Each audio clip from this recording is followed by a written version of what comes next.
And we'll have a prayer, too. At this time, please rise for tonight's prayer. All right. Yeah, they're doing a prayer and an anthem, but you should hear it. Okay. In the name of the Father, and of the Son, and of the Holy Spirit, amen. We give praise and thanks to you, O Heavenly Father, for the opportunity to come together on this beautiful October evening. We ask that you allow our young athletes to compete to the best of their abilities in a spirit of fair play and good sportsmanship. Protect them from injury tonight. We ask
Kansas City evoke the same emotion and excitement as Miege and Aquinas. One of the best rivalry games in the metro area means a little bit more this time around. Both teams enter as defending state champions and heavy favorites to repeat.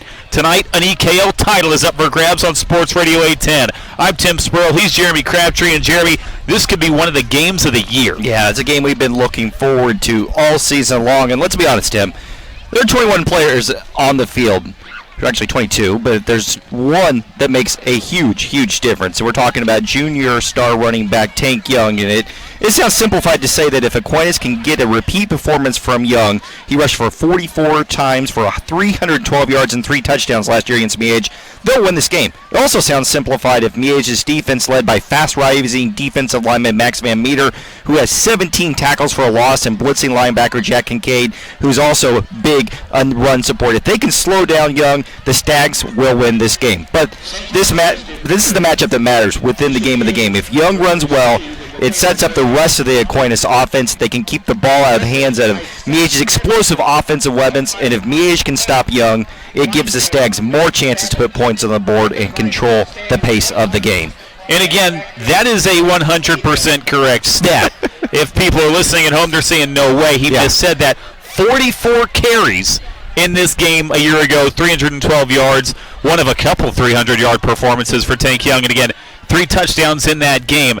This time for Miege, Bryson Cobbins, their star running back, is healthy, 100%. Yes, Wasn't no necessarily 100% in that game. Not that it would have mattered that much. Aquinas was just that much better a year ago, but it certainly helps that Cobbins is hitting on all cylinders coming into this one. No question. He's averaging 5.3 yards a carry, 14 touchdowns, and he's provided some balance and some kind of a security blanket for Timothy Dorsey, the junior quarterback, who kind of got thrown into the wolves earlier this season and made some mistakes, but as he has improved and the running game has emerged, the Stags offense has gotten a lot better.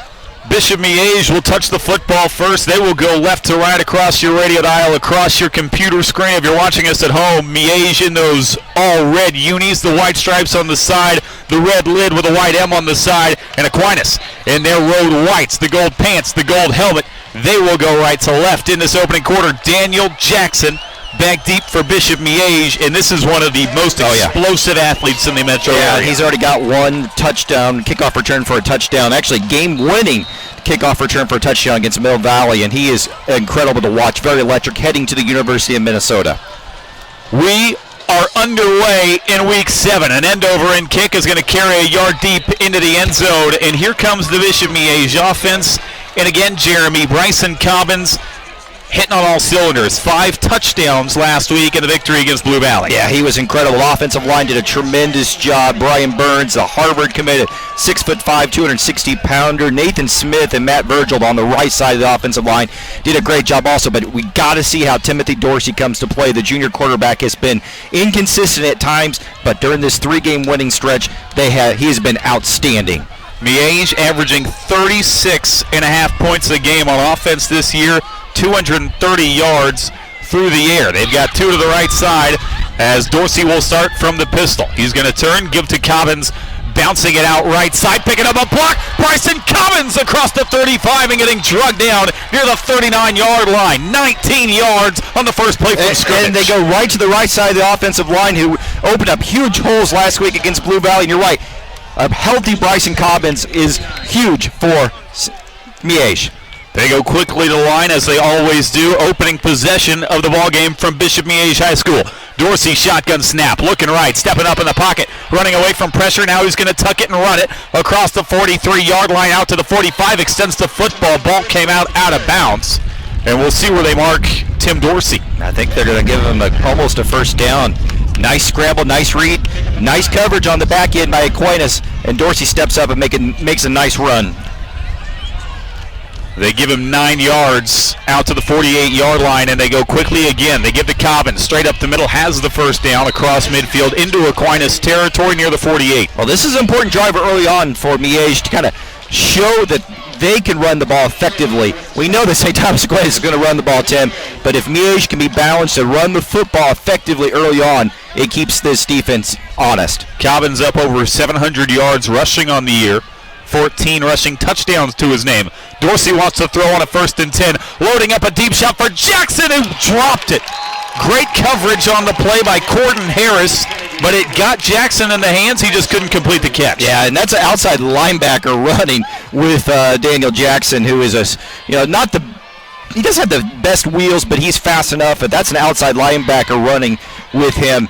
And nice pass by Dorsey. Probably should have been caught. Would have been a big game. Corden Harris grades out as a corner on the next level. Already has a couple of D2 offers. Starting to get interest from some local D1s. They're going to toss to Cobbins left side. Blocking doesn't really set up as he gets thrown backwards. First man there, Caden Reeves, younger brother of Peyton Reeves, future Saluki. Yeah, Caden Reeves is a big boy himself, 6'2", 253 pounds, and just threw Cobbins down to the ground. Big 3rd down here if the St. Thomas Aquinas defense can get off the field. They call it 3rd and 11. They got to get out to the 38 of Aquinas for the first down. Dorsey wants to go to the air. Pressure in his face, throws a hitch route. Daniel Jackson coming back to the football, has it at the 40-yard line, 2 yards shy of the first down marker, but Miege wants to go. They get quickly to the line. Yeah, it's smart to go here. 10:05 to go opening quarter. Opening drive of the game for Miege. High snap they give to Cobbins. Running straight through the middle. Has the first down as he keeps on charging. Still going. Bouncing outside across the 20, 15, 10. Cobbins is in. A 40-yard touchdown run on a 4th and 2 play. Right into the middle out of the backside and kept going all the way to the end zone. We've talked the last 2 games in a row we've now seen. This third game in a row we've seen Miege, and we've talked about Cobbin's patience, his patience. He lets the holes develop, and he bounced it up and then was patient, took a step to the left, and then found the gap, found the crease, and took that to the house. What a nice opening drive here by Miege. Disappeared in a mass of humanity and popped out on the other side in the end zone. The extra point is missed wide left, but Cobbins and Miege strike first, 6-0 on the Sports Radio 810 High School Football Game of the Week.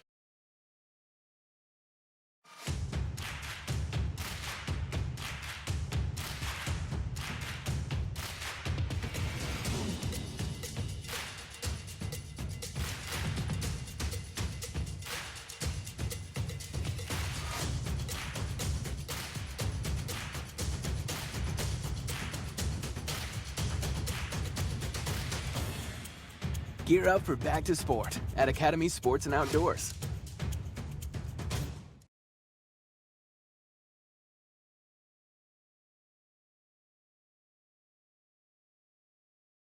Or a first date. Lady Jeans and Independence will make sure you look great for whatever is on your plate. Get a precision haircut, hot leather neck shave, and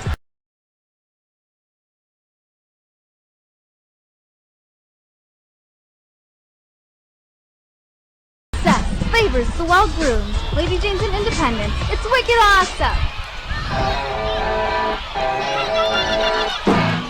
Tank Young on the kick return is dropped near the 20-yard line. A little surprised to see Tank Young back there fielding kicks, but here comes the Aquinas offense, and Jeremy, it begins and ends with 28. It does, but it's predicated by the play of quarterback Blake Anderson, who has to make the right reads to get the ball into Tank Young's hands. Yes, they hand the ball off to him a lot directly, but they like to run a lot of option and veer out of that flex bone attack, and Blake Anderson has to be consistent and hold on to the football tonight. Anderson climbs in under center. He's going to open with a toss to the right side to Young, who gets met at the line of scrimmage.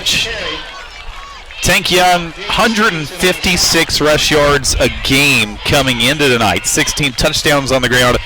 Oh, by the way, also 112 yards receiving for Young and a couple of scores. Yeah, he's a do-it-all type guy. I mean, he averages 9.7 yards a rush, 11.2 yards a reception. He's just electric, and you got to find a way to get the ball into his hands a lot if you're St. Thomas Aquinas. 2nd and 10 movement before the snap. This is going to be a false start on Aquinas. 6-0 Miege. They scored on their opening drive of the ball game, went 80 yards in just a couple of minutes. Bryson Cobbins had a 40-yard touchdown run, and now 9:08 to go first quarter. This is the first time Aquinas has touched it, and they're going backwards. A false start's going to make it 2nd and 15 for the undefeated Saints on their opening drive of the ball game. Number 2 team in the city, according to 810varsity.com. After the 5-yard penalty, again 2nd and 15, more movement across the line, and another flag flies. This time it could be against the Stags. Look like they moved first, and it will be an encroachment. Well, 5 yards back, 5 yards forward. It does. We see these types of things in environments like this, Tim. Yeah. This is a big game. It's the Holy War. These two teams are big rivals. They know each other really well, and this is a game they've been looking forward to all season long. So you're going to have some butterflies and some jitters early on. 2 receivers in the formation for Anderson, as he's going to option near side with Tank Young. Picks up 1 block across the 25, drags a couple of tacklers out to the 28-yard line, about a yard shy of that first down marker. Now what Tank Young gets, people say, well, he's too small, he's not the fastest, but Tim, he's kind of a complete package to me. He's strong. His lower body he's gotten even stronger from a lower body standpoint, and he never fumbles the football. Never fumbles the football for as much work as he does carrying the football. So he's just a workhorse, and one of the best offensive players, not just in the city, but in the entire state of Kansas. Already holds an offer from Iowa State, and again, only a junior. A lot of people forget about that, 3rd and short. Anderson's going to turn, give to Young straight up the middle, and he stops short right at the line to gain. It didn't look like he got it from here, and now the line judge says, give it to him. They got him. Hey, it's a good spot, but I didn't initially think he got there, but they're going to give him the yard to gain and move the chains. Yeah, I thought he might have just been a hair short, but Aquinas gets the hometown spot, even though they're not the home team.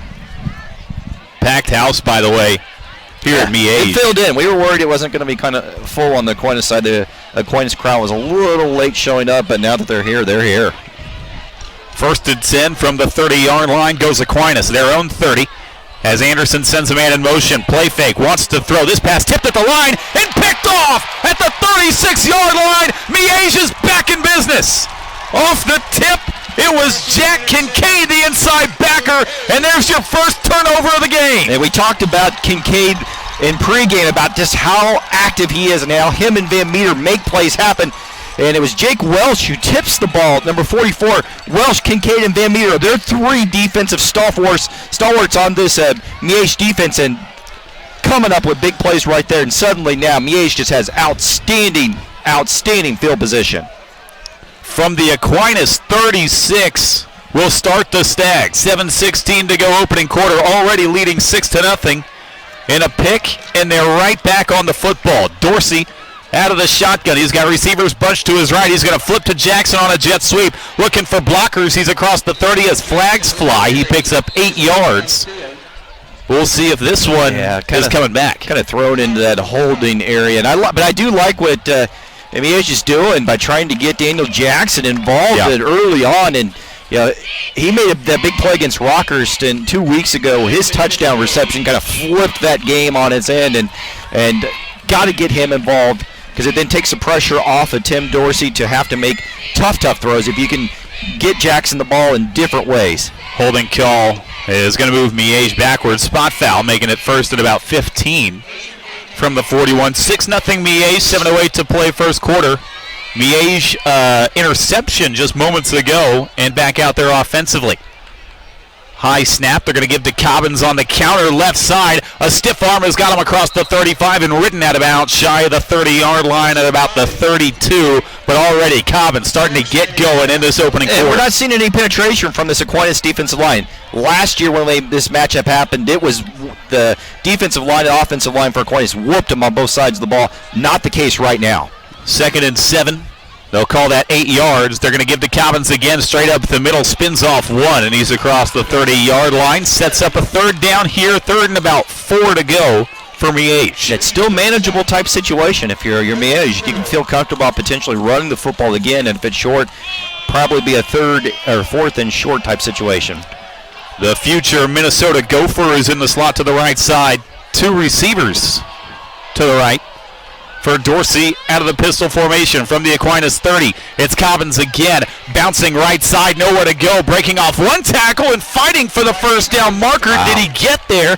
He is right at the yard to gain, which was the 26-yard line. But Tim, he should have been tackled for about a 2-yard loss, but showed some patience and cuts up in. And it's going to be just short, 4th and inches here, but that could have easily been 4th down and 6. Yeah. Good patient running in this first quarter on display from Bryson Collins, but here comes a 4th and short. 5:52 to go first quarter. Again, Miege already up 6-0 in this ball game from the Aquinas 26-yard line. Out of the pistol, another high snap. Give to Cobbins. He is right at the line, popped and driven backwards. They're not going to get it, and Aquinas is going to get a stop on 4th down. No, they gave him a spot. They gave him a very good spot. Leaning forward right there. I mean, John Holmes down there from Miege coach. He called it right away, but I think everybody in the stands thought that one was short. But Aquinas immediately goes up to Miege immediately to the line. Wow, no time to measure. Dorsey to the shotgun. He's going to go down the same, taking a shot for Jackson in the end zone. 26-yard strike from Dorsey to Jackson, and it's 12-0 in the blink of an eye. Nice protection by your offensive line. Easy throw by Dorsey to Jackson, who was on a post route. Wide open. He threw that right up and in between that linebacker and defensive back spots, and Daniel Jackson, the Minnesota commitment, comes up with a huge touchdown reception. Again, Cobbins barely got the first down. Moments later, a touchdown strike. Extra point this time is up and through. 13-0 Miege on your Sports Radio 810 High School Football Game of the Week. Hi, that's a pretty pass, man. He put that right in between those 2 levels. If you're in debt to the IRS, there's a lot you need to know. Starting with rule number 1, don't mess with the IRS. They can garnish your paycheck, levy your bank accounts, even take your home or business. That's all true. But it's also true that there's a way out. Is a new it's day. called the Fresh Start Initiative. It's one of the biggest breaks the Today IRS we've been has waiting ever for. Finding paperweights. Qualified, you could save thousands. We even put in the work tens of to thousands. get to this moment. Nobody knows this program. I don't know how that was a first down. Yeah. Come We have an together A-plus as a rating team. with the Better Business He Bureau. kind of leaned forward right at the end, but Everyone knows it was. KC. They didn't hesitate to call it. I mean, they called it right away. Right. We're just getting started. Community America, Don't powering mess the with rise of IRS. Kansas City. For tax help you need, for tax help you can trust. Call Optima for a free consultation. Call 800-348-0269. 800-348-0269. 800-348-0269. Optima Tax Relief. Some restrictions apply. For complete details, please visit OptimaTaxRelief.com. Tank Young picks up a squib kick out across the 30 to the 35-yard line. They tried to make some pay as he sets Aquinas up from their own 35 or so, as Miege has already grabbed a 13-0 lead. But Jeremy, I'll remind you that in this game a year ago, after one quarter, Miege led 14-0. Yeah, no, it was a similar type situation where it looked like Miege was dominating the football. If you're Aquinas, don't get away from who you are. Continue to run the ball. Focus, focus, focus. Win the line of scrimmage battle. Anderson is going to give to Young, breaking off one tackle and fighting forward to the 40-yard line. Call that 3 yards. And again, in that game a year ago, it started 14-0, all Miege in the early going, but then Aquinas turned it on. They outscored Miege 41-7 from that point and went on to win 41-21. That's what you call an explosion, Yeah, Tim. yeah. I mean, it was total domination, too, that second. Once that thing got going. And again, Tank Young carried 44 times, 312 yards, 3 touchdowns. And it wasn't 100% either. Right. It was kind of banged up. 2nd and 6 after the carry on first down. They're going to keep it on the ground with Young breaking one tackle and only fighting his way to the 43-yard line. And only a gain of 3 yards is uncommon with Tank Young. Well, we're seeing some good penetration from this Miege defensive line. The Stags are doing a nice job, led by Van Meter, Mason Weber, and Connor Williams and Connor Dobble. They're doing a very good job against this big, physical, tough Aquinas offensive line. 3rd and 4, 4 minutes to go first quarter, 13-0 Miege. Aquinas trying to answer in this first quarter.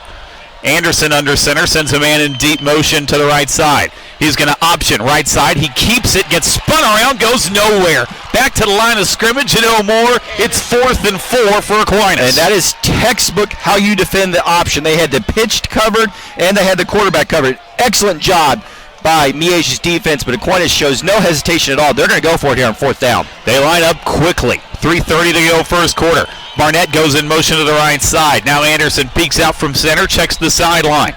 Play clock to 17, and now Randy Dreiling says, let's have a talk. He takes his first time out of the half. 3:22 to go first quarter. We'll keep you right here on Sports Radio 810. I'm Tim Spurley. He's Jeremy Crabtree. 13-0 Miege. And I think the thing that stood out to us the most, again, we've had Miege the last 2 weeks against Blue Valley, against Rockhurst. I think the most improvement for them defensively has been across that defensive line, and it's already showing in this first quarter. No question. I mean, we talked already a number of times just about how last season in this matchup, Aquinas dominated up front on both sides of the ball, just dominated. Right now, we're not seeing it. The offensive line did a great job for Miege, and then we're seeing already just some dominating defensive play here. Interestingly, their star defensive lineman, Max Van Meter, number 52, is limping off the field, and he's on the bench, and he's writhing in pain. So that is something to keep in mind because he's one of the best defensive players we've seen this season. Their leading tackler. 4th and 4 out of the timeout. Anderson climbs in under center. They're going to option pitch near side. Barnett in a foot race trying to get to the sideline. He's got the first down into Miege's territory. Takes a late hit. Flag flies. That's going to add yardage. As Barnett is helped up. But yeah, that was definitely a late hit across the sideline, and that's going to help the Saints. Talk about a disaster of a play. Not only do you lose your star defensive player, you give up a big 4th down, and then you add 15 yards to it on just a bonehead play. He was a good 2 or 3 yards out of bounds, Tim. And wow, Aquinas is cooking now after that conversion, they're going to get the ball way down here inside the 30. That's only the 15th carry of the year, by the way, for Finn Barnett. He's got more yards through the air than he does on the ground this season. Shows some good explosion there. Get to the perimeter. From the Miege 28 after the penalty. They're going to send a man in motion. Play fake. Anderson wants to go to the air. Taking a shot. He wants it all. He's got his man. And Aquinas strikes right back. Finn Barnett, we were just talking about him, doing more damage through the air this season. He hauls in the touchdown, and Aquinas answers. I love the play call. Aquinas is outstanding when they're able to run the ball and then play action off of it, and that was just played to perfection. Blake Anderson puts it up perfectly. Finn Barnett beats 2 defensive backs and easily gets into the end zone. From 26 away, extra point up and good. 13-7. Aquinas cuts into that Stag lead on Sports Radio 810. Message and data rates may apply. Please do not text and drive. See purple.com for terms and conditions. And here's the trick me. Important announcement. Do you, or does someone you know... Man, meter's hurt, dude. Do you ever wake up feeling like you've been sleeping on a slip and slide? Sweating the bed is a serious but a common... Miege wanted to hold... When it comes to SUVs, nothing beats Honda. U.S. News & World Report's best SUV brand 4 years in a row, including the 2019 Honda Pilot, one of the millions of Hondas built here in America since 1982. Or the 2019 CR-V, a crossover car and driver calls a better value than the RAV4. And right now, get Pilot with 1.9% APR financing for well-qualified buyers. For more offers, visit kchondadealers.com today.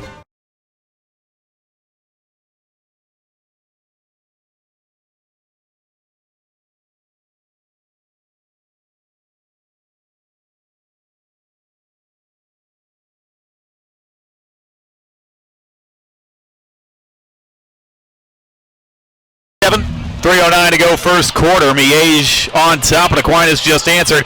And here's a squib kick right down the middle of the field. That man's going to have to come pick it up at the 30-yard line and get spun down near the 33.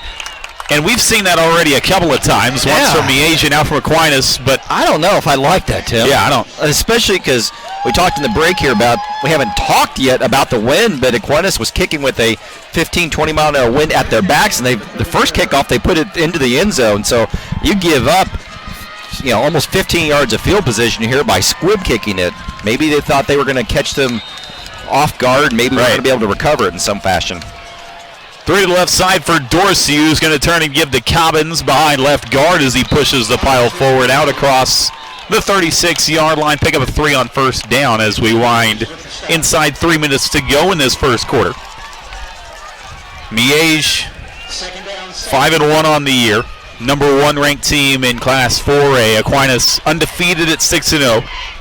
And the top team in Class 5A. They're going to give it to Cobbins again, this time behind right guard. He goes nowhere. Maybe picks up a yard. Yeah, starting to see some fire that really wasn't there the first couple drives from this Aquinas defense. A lot of people kind of focus on the offense, understandably so for Aquinas, but they've got a lot of playmakers on that defense that kind of go unheralded. Well, I mean, they're only giving up 100 yards on the ground a game on the defensive side of the ball, so they're good at stopping the run. Here's a third down for Miege, 3rd and 6. They bring the pressure. Dorsey stepping up, taking a shot. It's intercepted. Far side getting drugged down at the 34 by the horse collar was the safety Will Gavin, and Aquinas has got a turnover. And they're going to get some extra field position. As you mentioned, the horse collar, face mask, whatever it was, tack on 15 more yards there, and that's just an ill-advised pass by Dorsey. Almost like a punt in some ways, but still. He zeroed in, and he was going to throw the ball to Daniel Jackson no matter what, and the only problem was it was well defended, throwing it into the wind, too. So, nice interception, second interception of the season for Will Gavin, and suddenly now Aquinas is cooking and has all the momentum. Horse collar has got Aquinas knocking on the door of Miege territory. They spot him up at their own 49-yard line. 1:54 to go opening quarter. Anderson climbs in under center. Young, the deep back, and now whistles stop this one. They hadn't reset the play clock, and now they do. Again, packed house from Miege under the lights on a beautiful night in late October. Anderson is going to turn. He's going to option near side. Barnett hitting the sideline, trying to make a move across the 35-30. Barnett drugged down from behind near the 22. Finn Barnett, have yourself a quarter, son. Yeah, just showing some explosive wheels. Everybody's so focused on stopping Tank Young, just pitching it to the outside and letting the 5'11", 160-pound senior bolt to the outside. And gosh, Tim, he's only averaging 11 yards a rush, so I like that they are finding creative ways to get him the ball, but so many people focused on Tank Young coming in. And Finn Barnett with a touchdown catch and 2 big runs here in the first quarter. He's now got 3 touchdown receptions on the year with that last one. 1st and 10 from the Miege 21. Young, left side, breaking a tackle, spinning inside the 10, all the way down to the 7-yard line goes Tank Young. And again, think of how this game started. Miege, a quick strike, an interception, another touchdown. They were up 2 scores. Now Aquinas, a score, an interception, and they're about to do the same thing Miege just did to start this game. 1:06 to go first quarter. 1st and goal for Aquinas. Anderson turns, gives to Young. Inside, Tank Young will walk into the end zone from 7 away. No problem, and we're tied at 13. Walk into the end zone untouched, too, Tim. Nice job by the offensive line. Danny Carroll, Chris Mazingo did this nice job just opening up huge holes. And seriously, Tank Young was untouched. He could have kept running all the way to North Kansas City. 13-13, extra point kick up, and that is through. So Aquinas now leads 14-13 on your Sports Radio 810 Game of the Week. Painting the exterior or interior of your home, the decision is easy. Unique Painting, voted best in the Northland for 2 years running in 2018 and 2019. Unique Painting focuses on customers' needs and offers competitive pricing, going the extra mile to make sure customers are completely satisfied. In fact, when 810 Varsity needed a paint job this year, Unique Painting was the only phone call made. Visit anytime at uniquepaintingkc.com or call today at 816-500-7759. That's uniquepaintingkc.com, a proud supporter of 810 Varsity and Metro High School athletics.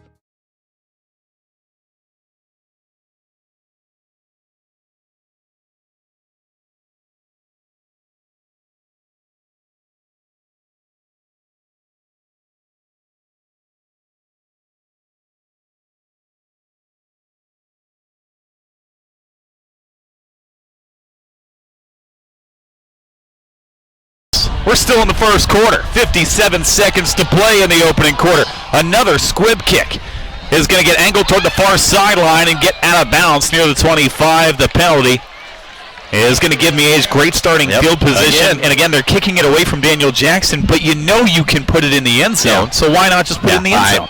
I don't understand. But what I do understand is that this game is flipped on a dime, and there is a track around the field here, and it's starting to feel a lot like a track meet here with not a lot of defenses. This looks like the old Big 12, Tim. It's just not a lot of defense being played right now. Big drive for Miege here to try to get some momentum back and get some take this game back under the reins, because they were dominating those 2 touchdown drives, but then suddenly it's flipped, and it's Aquinas that's taking control of this game. Dorsey is going to give to Cobbins, and he goes nowhere again. Reeves, the first man there. The freshman was also there. Yeah. Ciavelli. This guy's going to be special for Aquinas. D-end, only a freshman, 6'1", 210, goes Ciavelli. He's going to be a monster here in a couple of years. 2nd and 10, Dorsey wants to go to the air. Rolling to his right, pressure from behind. He's just going to throw it up the sideline and incomplete. That one well behind his intended target, Connor Noble. Here comes another 3rd down for the Stags. Now starting to reel a little bit in this first quarter. And Dorsey felt footsteps that weren't there. The pocket did not crumble. He could have stayed in the pocket and let his receivers run the routes a little more. He ducked out to the right before the pocket really crumbled. And then that allowed the rush to get into his face and throw the incomplete pass. And this is a critical 3rd down here. If you're Miege, you got to find a way to convert. 4 wide in the formation for Dorsey. has time, stepping up, rainbows, no one home. It's going to be a 4th down for Miege. He was trying to go to Daniel Jackson, a miscommunication, and he overshot him by about 20 yards. And John Holmes is wanting a defensive pass interference or defensive holding. This isn't the Chiefs. We're in the NFL. That's not good. That might have been holding if we're in the NFL, but we're not. Yeah, he was all the way down here near the 30. Giving an earful to the referee on the far side. Instead now, Miege has to punt into this 15, 20-mile-an-hour wind coming out of the south, and it is Aquinas that should get outstanding field position if they can field this cleanly. This is a good punt. Spiraling. Dropped near the 35. There's a loose football, and Miege says they have it. It's a scrum near the 40. Aquinas says they have it as well. This one could have been picked up cleanly by the Stags. Wow. They didn't get it first try, and Aquinas is going to come out with it. Dodging a bullet. You're right. Talk about dodging a bullet. Big break, and that should have been Miege's ball. There were 4 guys there, and none of them come up with it under the pile. At the bottom of the pile. Wow. This will be the last play of the quarter. Just a second remaining in the corner. Aquinas nearly gave it away for a second time in the quarter. Tank Young in the backfield as Aquinas takes over from their own 39 after recovering the muffed punt. Anderson sends a man in motion, gives to Young. Left side making a man miss in the open field, and he's out across midfield into Stag territory at the 48, and that is how the first quarter will end. A wild one in the first 12 minutes as Aquinas heads for quarter number 2 with a 14-13 lead on your Sports Radio 810 High School Football Game of the Week. Core Civic is proud to support Lansing Athletics. Core Civic is America's leader in partnership corrections, operating over 60 facilities in nearly half of all states. Learn more about Core Civic job opportunities at corecivic.com. You can apply for a rewarding position as a correctional officer, a nurse, or a school teacher, just to name a few. Your next career could be in corrections with Core Civic. Visit corecivic.com. That's corecivic.com. High school sports fans, Trent Green here, and when I want the latest scores and news, there's only one place I go, 810varsity.com. Live scores, features, brackets, and even watch games live on the laptop, phone, or mobile device. Watch the Lee Summit, Blue Springs, and Park Hill schools, Blue Valleys, Olathes, Rockhurst, Miege, Lansing. The list goes on and on into Missouri and Kansas. And playoff broadcasts too, plus top 25 awards.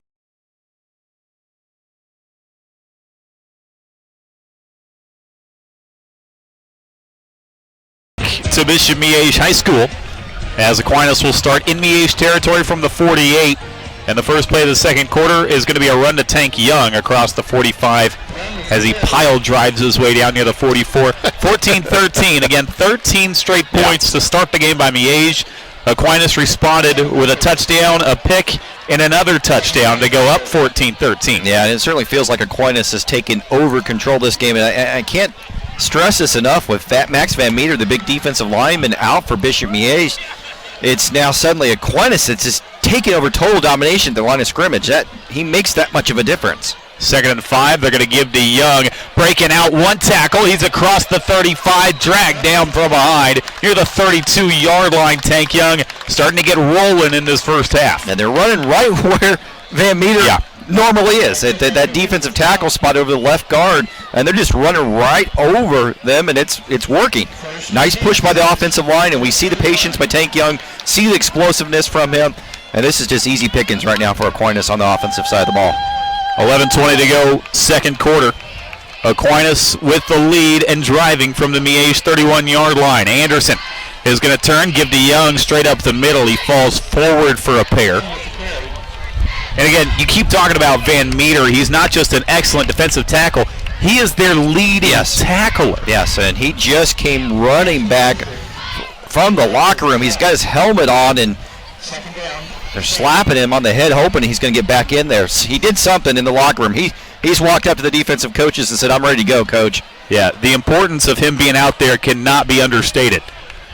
Anderson sends a man in motion, gives to Young, runs into a wall. No, they're going to option far side. It's Downey. across the 20 near the 15 as he's bumped out of bounds. Great fake as they option far side, and down he moves the chains. And Van Meter's running onto the field, or more like limping onto the field. But this kid's a warrior.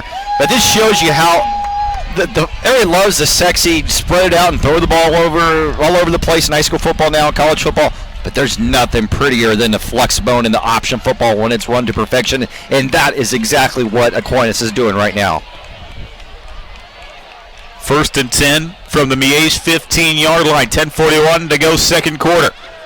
They're going to turn, toss to Young, right side as he moves the pile forward near the 10-yard line. 5 more for Young on the ground. He never gets tackled for no gain. He just always falls for it. Of course, now I'll say that he'll lose a yard here on this play, but he almost always does something. 4 yards, 5 yards a pop. He is routinely so strong.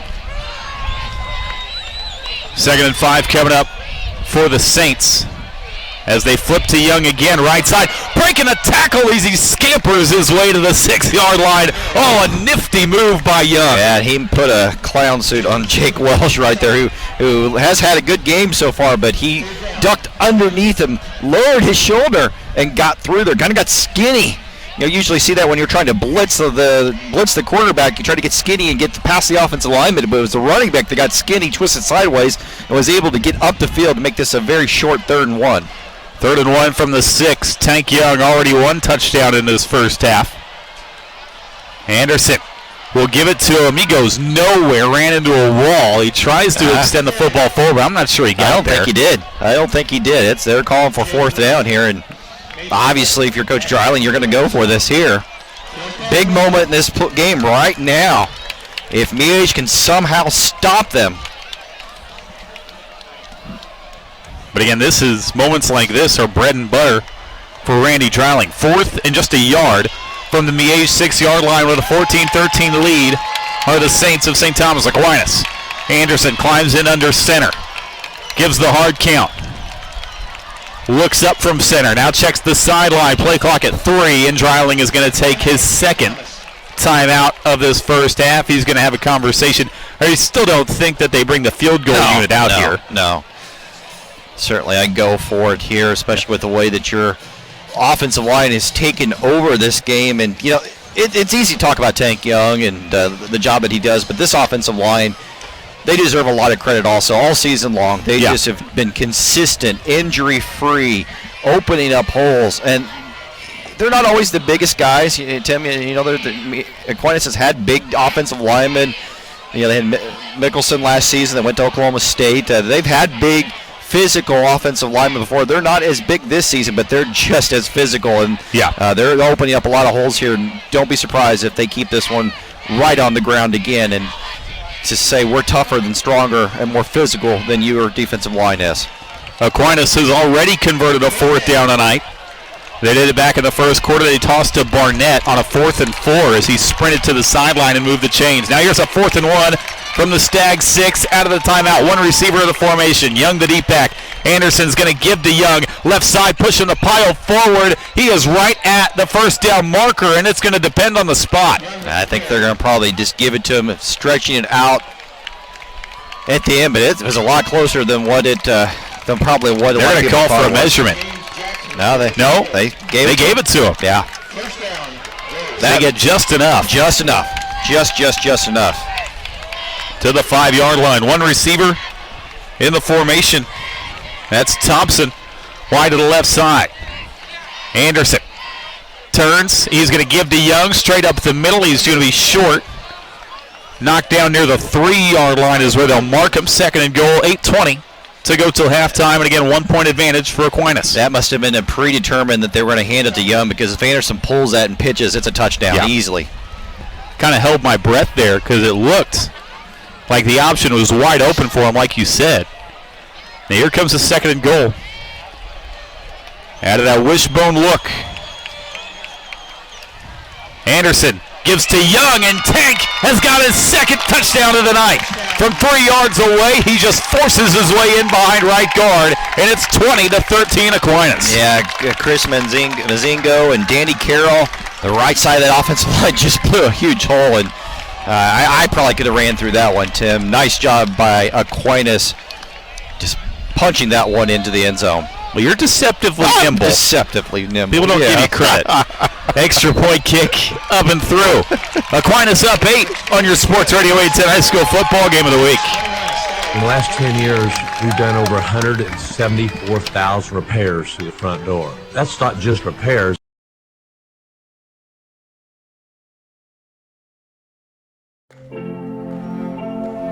Today is a new day. A day we've been waiting for our whole lives.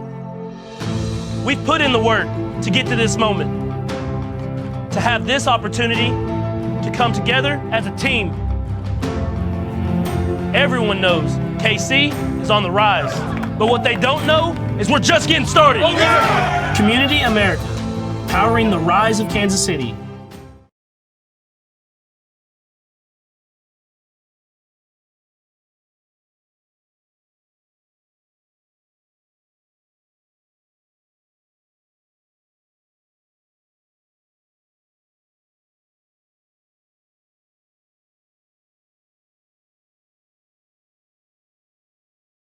Saints 21 straight from Aquinas as they've taken an 8-point lead over Miege. Here is another short kick to the far sideline. This takes a hop. There's a scrum for it near the 40-yard line. Aquinas thinks they're on top of it first. There was a Miege man right at the football. It took a backwards hop, and it looks like the Stags are going to recover. That's just twice. Just wow. Poor special teams play by Miege. And usually, Tim, that's one of their hallmarks, is being so effective on special teams. That's 2 balls on the ground. One, they should have recovered, get a fumble recovery on a punt muff, and then 2 right there. That could have easily been Aquinas football in great field position. Fortunately for them, they were able to hop on top of it. Side note, that was a fantastic executed kick. I mean, that one hit and came backwards back towards the kicking team. Man, if you could do that every time, you'd be in business. Make some money. So Miege recovers from the 38. They're going to pitch it to Cobbins. Near side. Cuts up near the hash mark as he climbs out to the 45-yard line. Good gain of 7 on the first down carry. Yeah, Cobbins almost at 100 yards already here in the first half, but all of that almost came on those first 2 scoring drives, and since then he's been kind of shut out, and Dorsey's been forced to have to pass the ball, and you got to be able to get back and run the ball if you're going to want to beat Aquinas. They run it again as Cobbins spins forward for the first down near the 49-yard line. 7:20 to go in this first half. 21-13 Aquinas. They lead on the road at Bishop Miege. This is the final regular season game of the year, by the way, for the Saints. Miege still has another one on the docket. An Aquinas win would wrap up an EKL title. Dorsey wants to go to the air on first down. Slings it over the middle for Wesley. In stride, making a man miss across the 35, spinning to the 30, and tripped up near the 29. First catch of the day for Wesley. Goes for a big gain, more than 20 through the air. Yeah, Dorsey got time from his offensive line, put that perfectly, and Wesley does what you're taught as a receiver. He went up and got the ball, snatched it out of the air. He's explosive. Nice first down conversion. They run it with Cobbins behind left guard as he is met at the 27-yard line. As we creep inside, 7 minutes to go till halftime. I wish we had seen more of that from Wesley. He's almost underutilized in this offense. This is another future Division I receiver. We'll talk about him in a moment. Shotgun snap with the pump. Dorsey wants to load it up. Flag flies. Rolling to his right. Throws a stiff arm. Dorsey's going to tuck it and run across the 20 as he scoots out of bounds near the 19. But this one's coming back. Hey, they're holding her men down the field. It could have been a lot of different things. And maybe formation just not worked right.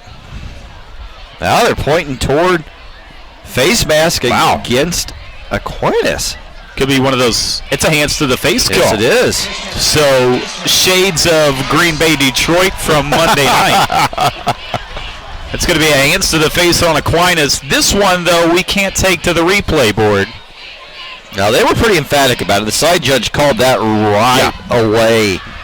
And I think they called it, Mac Moeller, the tight end, was the one that was very emphatic that the penalty happened, and now suddenly Miege is cooking in great field position here with opportunity to put this one in the end zone. 1st and 10 from the 11. They're going to give the Calvins, trying to get near side. He cuts it up near the hash mark, drives forward inside the 5 to the 4 goes Calvins.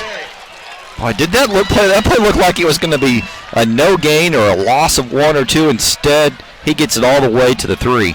Quickly back to the line. They give the Calvins straight up the middle, pushing the pile forward inside the 3-yard line, and it's going to be 3rd and a yard. They can still get a first down inside the 2-yard line. Now this is a big series of plays right here for your Miege. You got to get a first down, and you got to get this one in the end zone somehow. Quickly back to the line. They snap it. They go quick with Calvins, dashing his way into the end zone. Bryson Calvins is in again for the 2nd time tonight, and Miege is within 2. Nice answer. Tim Dorsey looked great on that drive. Nice pass to Wesley, but it goes back, Tim, to that kickoff. You squib it and you give Miege this excellent field position, and they convert. Extra point unit out there. They don't want to go for the tie. Well, it's been an adventure on PATs anyways. Mullen already missed 1 tonight. This one, he will knock up and through. Cut that lead back to 1. 21-20. Here comes Miege on your Sports Radio 810 Game of the Week.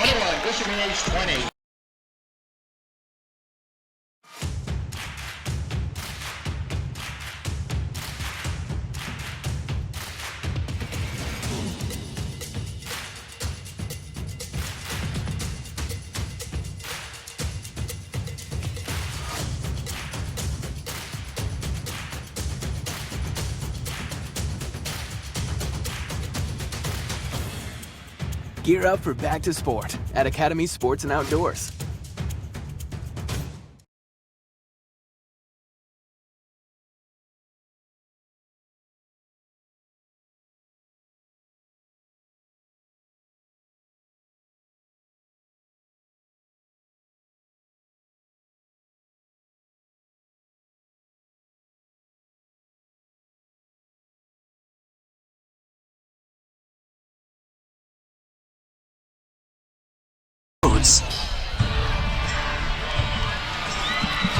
And maybe the most excited you've been all night as this kick is blasted through the end zone after a couple of weird short kicks from either side. We finally see one driven back. Well, and both teams can do that. Even if you're kicking with the wind in your face, both kickers have shown they can put the ball pretty deep here. So now Miege was able to take that and score right away. Now if you're Aquinas, continue to do what you've done this entire second quarter. Just run the ball so effectively with your big offensive line. 21-20 Aquinas, 5:38 to go till halftime.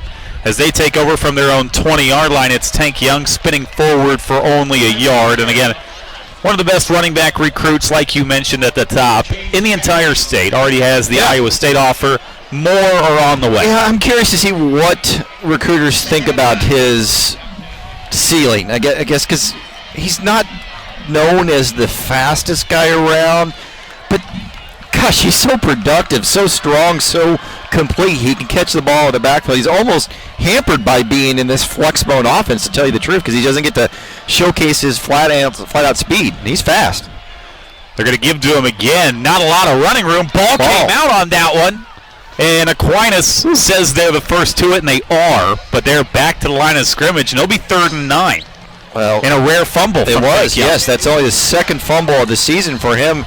And they've recovered both of them, but interesting enough, Max Van Vieter is back there, and he's making plays on this drive. He was the guy that stripped the ball there, and he was the guy that made the tackle for just a 1-yard gain on the play before. So this is a big 3rd down. If you're Miege, you can get off the field and get your offense the ball back with some momentum.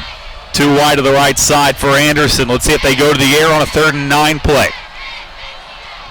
Anderson does want to go to the air. He's going to throw an out route near side, completed across the 35. It's Downey, spun out of bounds near the 40-yard line. They move the chains. 2 for 2 is Anderson as he connects with Downey that time to move the chains. That's so simple. So simple. You essentially run a pick play, and your wingback comes and runs a 10-yard out, and he's wide open because there's nobody within 10 yards of him. They mark it right at the Aquinas 40-yard line, 4:11 to go till halftime.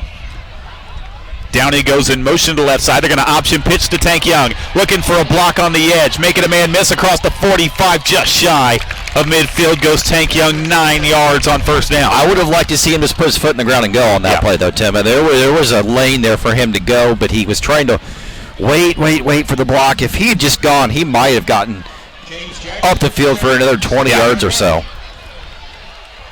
Barnett jogs off on what's second and a yard for the Saints. Young remains the deep back. They'll give to Young behind left guard. He pushes the pile forward into Miege territory for a first down. Just across the 50, they'll spot it near the 48-yard line as Young continues to have a very productive first half. Hasn't really had the long run, but if you're Randy Dreiling, you don't care. You're picking up 5-6 yards a give almost on average with Young. You're also dominating the time of possession now. You're keeping the ball out of Miege's offense's hands. So in Miege's territory, they send a man in motion to the near side. They give to Young on a pitch play as he goes forward for about 3 yards out near the 45. We roll inside 3 minutes, and Van Meter, again, a little bit hobbled as he jumps up there. Made the tackle still, had to be helped, but still, he's a warrior, Tim. He is a warrior. He's in pain, but this is just how much this rivalry, this game means to both of these communities and both these fan bases and both these teams. Again, Aquinas, a 41-21 victory in this game a year ago. It broke a string of 6 consecutive wins by Miege in this rivalry. 2nd and 5. They give to Young, straight up the middle, breaking an ankle across the 30, breaking more ankles, 20, 15, inside 10, Tank Young spinning inside the 5, for the end zone, you're kidding me! Tank Young, flags all over. If it stands, it's a touchdown run from Tank Young. Miege acting like it's coming back. This guy is unreal. That was special. It's hard to describe what just happened without going back and watching it on film. But we might get a block in the back. This is coming back. And it's going to take back what was the run of the year from Tank Young. Yeah, we'll still see that on his huddle highlight tape, and recruiters will see that. But unfortunately, it does come back because of the penalty. But still, one should be a first down, but 2, that was special. Wow, that was special. So after the block of the back, it's still a first down. It came way downfield. And so the Aquinas Saints will set up from the Miege 27-yard line. Tank Young out of the game on this first down play, catching a much-needed breather after that long run. Anderson's going to keep it right side, breaking a tackle, diving forward near the 21-yard line, 6 yards by the quarterback on first down. Yeah, Tank Young getting some Gatorade, sits out one play, and is right back out there. That just, he's a tough kid. I mean, so strong. And what's impressive about him, I mean, he was so well built last season, but I mean, for people to understand, they have a world-class weight room over there at Aquinas, one of the best that rivals a small college, and he's put on some good, strong weight, and he has just gotten stronger and stronger, and we're witnessing that here tonight. 2nd and 4. They give to Young, nowhere to go inside as he creeps maybe across the 20. It'll be 3rd and short here. Yeah, sets up an interesting 3rd down, for here Aquinas, the whole playbook has been working here in this second quarter, so Miege has to defend everything, including the option on the perimeter, but if you can somehow find a stop and force them to have to go 3rd or 4th and long, or 4th and intermediate again, that's a good situation. So this is a big play right here for the Stags defense. 3rd and about 2 for Aquinas. From the Miege 19-yard line, they send Downey in motion. They give to Young. He moves the chains, climbing and across the 15, moving the pile near the 12-yard line. He just got on the back of his offensive lineman, Michael Lutchfield, the left guard, and Henry Lee, the left tackle, and just followed both of those guys. And that was easy pickings. Most importantly for Aquinas, that clock is inside 45 seconds and rolling. They have one timeout, too. With a 21-20 lead and in the red zone. 1st and 10. They give to Young. Left side lowering the shoulder as he ducks to the 8-yard line. Yeah, better call your timeout now, and Coach Darling does do that. Stops it with 29.6 to play till halftime. And again, Aquinas a 1-point lead. That's a big play here. No kidding. This is a big series here. If you're Aquinas, you could punch the ball into the end zone and go into halftime not only with the league, but then with all the momentum. That's big. But again, let's talk about it. 2nd and 7 here. You can't pick up a first down and be at the 1-yard line. That was your last timeout. So you're sitting with 29.6 seconds, and you know that they're probably game planning a run here on this second down play, but then you got to go quick, and then do you go to the air? Well, I maybe go to the air now. I'd find your tight end, find Isaiah Gavin, or Finn Barnett, who has a big catch here tonight already for a touchdown. Play action pass is wide open, or maybe even a bootleg here with Anderson.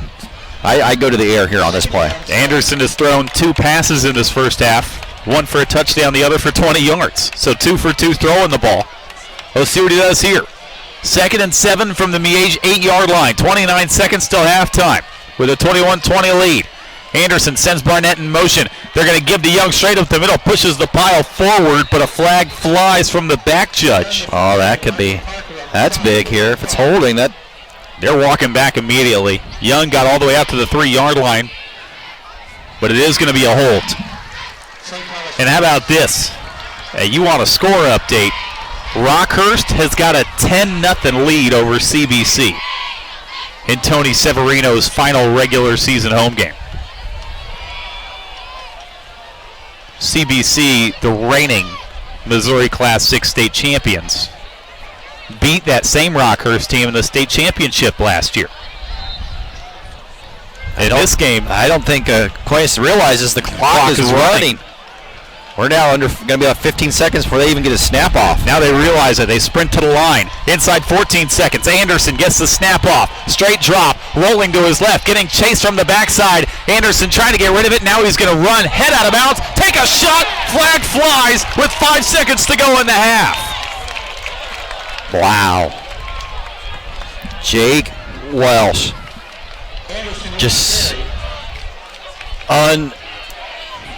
This is bonehead, not smart play. He was out of bounds.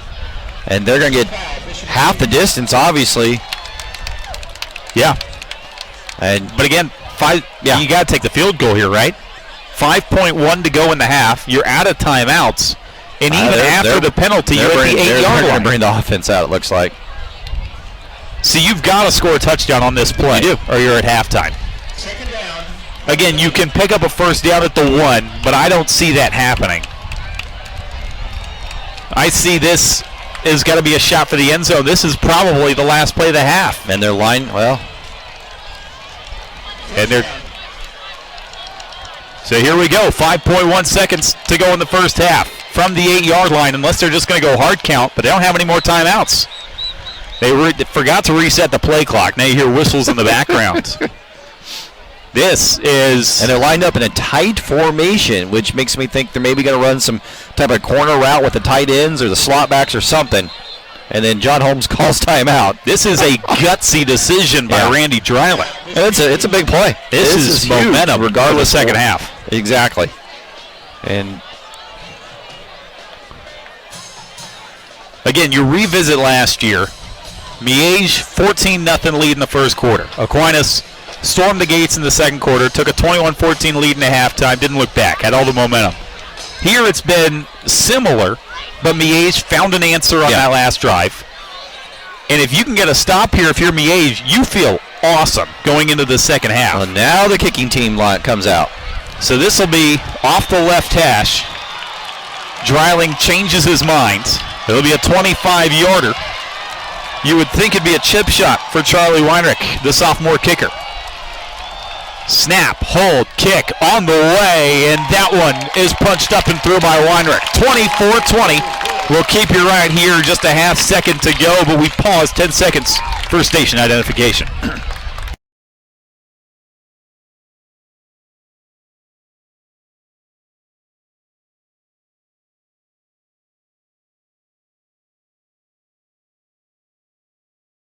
Bucks on a 25-yard field goal, and do you like the decision? Yeah, I do. Get the points.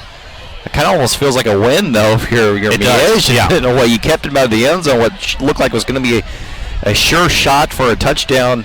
Multiple attempts for a touchdown. Poor clock management by Aquinas there. They didn't realize the clock was running and missed an opportunity to potentially get 2 plays, and it comes back to haunt you that you had to call those timeouts earlier on those 3rd and 4th down situations when you were going to try to get Miege to jump off sides, and you had to burn those timeouts there. Instead, did not have them in your back pocket when you needed them here at the end of the half, which is unfortunate for the Saints because they could have used them there. I'm with you, though. That definitely feels like a win for Miege. Yeah. This is going to be a touchdowns game, not a field goals game. So the fact that you only go down 4 after that drive, I mean, you wouldn't have liked to give up points regardless, but the fact that you did, it is what it is. By the way, Daniel Jackson, keep an eye on him. They've put him up near the 25-yard line in case they try to pooch it. The most dangerous return man in the city has moved up just in case Aquinas tries to get cute again with this kick. Again, this is going to be the last play of the half, assuming Miege touches it. Bryson Cobbins is also up short now, too. So the athletes are all out on the field for Miege. They're almost daring them to pooch this kick to end the second quarter. It will be a pooch near sideline, and the tight end is going to take it, fall to the turf, and that is going to end the first half. A wild first 24 from Bishop Miege as Aquinas takes a 24-20 lead into the locker room. Both running backs getting busy. Tank Young, a pair of scores. Bryson Cobbins, 2 of his own. We throw it back to the guys in the studio. They've got all your scores and updates from around the area on a busy Friday night. Stay with us on your Sports Radio 810 High School Football Game of the Week.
High school sports fans, Trent Green here, and when I want the latest scores and news, there's only one place I go, 810varsity.com. Live scores, features, brackets, and even watch games live on the laptop, phone, or mobile device. Watch the Lee Summit, Blue Springs, and Park Hill schools, Blue Valleys, Olathes, Rockhurst, Miege, Lansing. The list goes on and on into Missouri and Kansas. And playoff broadcasts too, plus top 25, awards, and more. Check it out now, Kansas City's home for high school sports, 810varsity.com.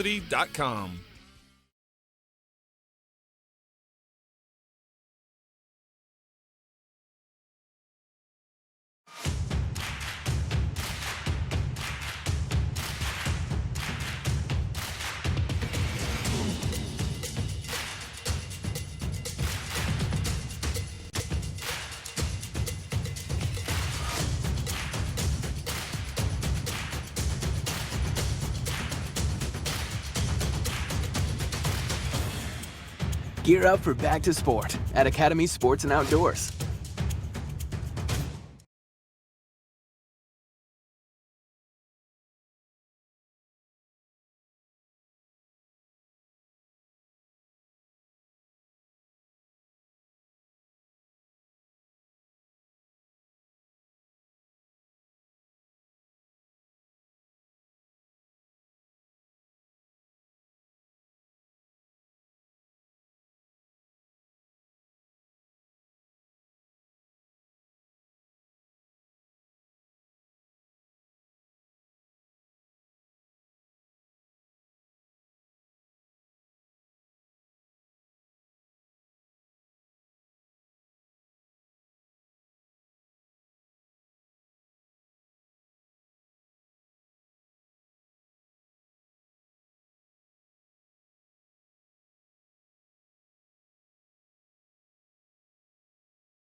Today is a new day. A day we've been waiting for our whole lives. We've put in the work to get to this moment, to have this opportunity to come together as a team. Everyone knows KC is on the rise, but what they don't know is we're just getting started. Community America, powering the rise of Kansas City.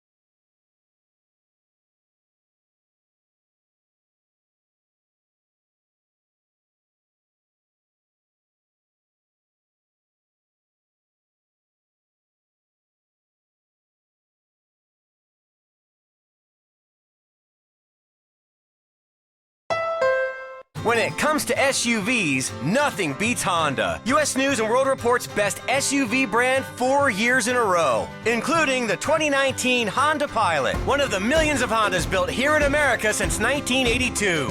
Or the 2019 CR-V, a crossover car and driver calls a better value than the RAV4. And right now, get Pilot with 1.9% APR financing for well-qualified buyers. For more offers, visit kchondadealers.com today.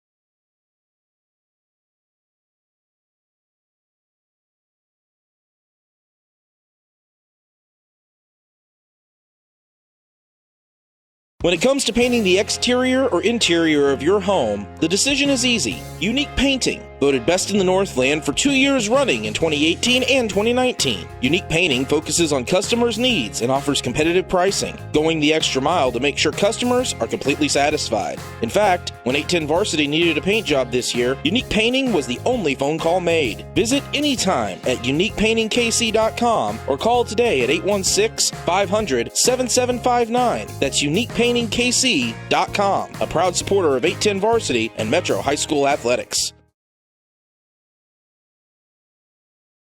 Core Civic is proud to support Lansing athletics. Core Civic is America's leader in partnership corrections, operating over 60 facilities in nearly half of all states. Learn more about Core Civic job opportunities at corecivic.com. You can apply for a rewarding position as a correctional officer, a nurse, or a school teacher, just to name a few. Your next career could be in corrections with Core Civic. Visit corecivic.com. That's corecivic.com.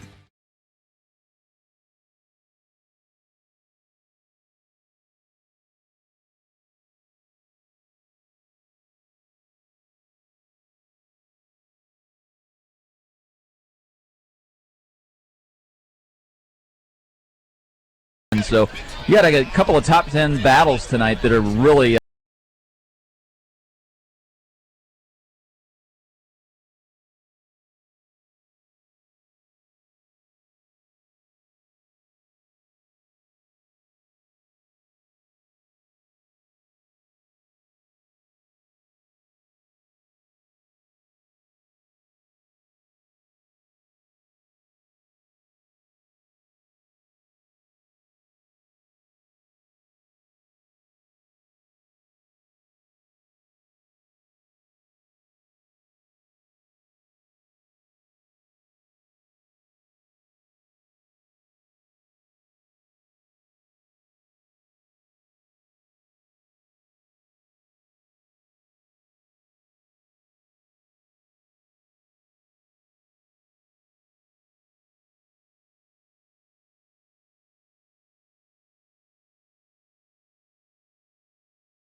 Miege still another one. Again, we talked about at the top of the broadcast, a win would give Miege another EKL title, their second in a row. But let's talk about where we're at right now, 24-20. And again, Miege jumped out of the gate 13-0. Aquinas answered with 21 straight points. Miege got a late touchdown, then Aquinas a long drive, a field goal at the end. It's been a seesaw battle. Last year, at least we knew Aquinas had really taken momentum, and you felt like even though it was a 7-point game at halftime last year, that Aquinas controlled it. Right now, it feels like a toss-up. No, it could go either way. I think we're going to see more Tank Young, and I'm curious to see what happens on the Miege side of the ball. I thought Tim Dorsey showed some flashes there. He got one nice completion to Philippe Wesley, and we've not seen Daniel Jackson. He's got 2 receptions and 35 yards. I'd like to see him get more involved in the game here. So it's time for the big players to step up and make big plays. Aquinas will touch it first. They'll go left to right across your radio dial in this third quarter. This kick is going to get blown dead. And it looks like Miege jumped offside on the kick. We're having special teams blunders after special teams blunders. And yes, with a 20-mile-an-hour wind, he did not kick it through the back of the end zone. He did not. So if you're Aquinas, you're probably now going to get a chance to get a return. And by the way, the deep man for Aquinas, Tank Young. Yeah. He's not been back there fielding kicks all year, if you were curious. It's normally been Finn Barnett and Isaiah Gavin, and they're back up there at the 15, but it's Tank Young who's the deep man right now for the Saints. You pull out all the stops in a rivalry game. This is the Holy War. You pull out all the stops in the Holy War. So we'll start the third quarter a second time after the 5-yard penalty. Here's an end-over-end line drive boot right to Isaiah Gavin at the 15-yard line. Across the 25-30, Gavin gets met at the 33 and driven down. And here comes Aquinas for the first time in this third quarter. 15 minutes time of possession in that first half, 274 yards total offense. Yeah, to me, it's going to be a battle of who wins this line of scrimmage battle. Miege did some good stuff in the first half, but for a lot of that second quarter, it was all the St. Thomas Aquinas offensive line. Again, Max Van Meter and his friends up front on the Miege defensive line get some penetration and slow down this Saints rushing attack. From their own 33-yard line, they start this third quarter with an option pitch right side. Tank Young trying to get to the edge, picks up one block, 40, 45 midfield. Tank Young pushed out of bounds inside Miege territory to the 45. Well, nice job blocking the perimeter, but the defensive backs from Miege have to make plays. They cannot stand at the line of scrimmage and get blocked. There are multiple defensive backs getting blocked at the point of attack. You got to find a way to shed those and get through. But there was also great blocking inside. There was no linebackers or safeties coming through from the outside or from the inside out. So nice start to the second half here for the Saints. They mark it at the Miege 46-yard line. Tank Young heads out of this one. And the first down run goes behind left guard for a pickup of a couple. First carry of the night for Charlie McCormick. 28 carries now in the game for number 28, Tank Young. He just needed a quick breather. He's back out there, but still going back to that play on the big run. It could have been tackled for just a 1 or 2 yard gain, but the defensive backs just did not get off their blocks. That's got to drive John Holmes mad because they were there to make the play. You got to shed the block and make the tackle. Here comes 2nd and 7 for the Saints. Opening minute of this third quarter. Aquinas, a 24-20 lead on the road at Miege. They send a man in motion. Option play left side. They pitch to Young again. Picking up one block. He's across the 35. He lowers the shoulder and he drives his way out to the 32 of the Stags. Nice job blocking. Okay, I'm going to go back. Defensive backs didn't have to get off the tackles because they just got crack block. Nice job by the receivers. These receivers are doing a nice job. That's a great play by Isaiah Gavin and then Finn Barnett coming from the R back in motion, and he gets to the outside and makes a nice open field block. We saw a lot of between the tackles running in the first half. Already Young has gotten to the outside twice. They run him behind right guard, spinning off a tackle, driving the pile forward across the 25-yard line. 7 hard yards for Young on first down. Yeah, hard but strong yards too. You saw several Stag defensive players trying to strip the ball, trying to pound it away from his arms, but guess what? It didn't budge. Tank Young acting like a tank and not allowing the ball to get free there. Nice run. By the way, 200 yards on the ground now for Tank Young in this game. He's on his way to 3. 30 carries as well. Unreal.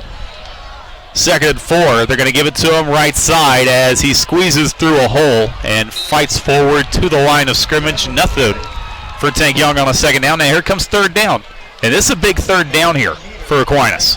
Yeah, you got to convert the 1st down here. You're got the momentum. You got the touchdown or the field goal right at the end of the first half, and you got the first possession here, and you're dominating. Physicality up front. Get this 1st down. Keep the chains. Keep moving the chains. 3 for 5 on 3rd down tonight. Anderson sends Barnett in motion. He's going to give to Young straight ahead, lowering the shoulder, fighting his way to the 1st down marker, and they're going to give it to him. He's just a workhorse, Tim. Nothing fancy about that.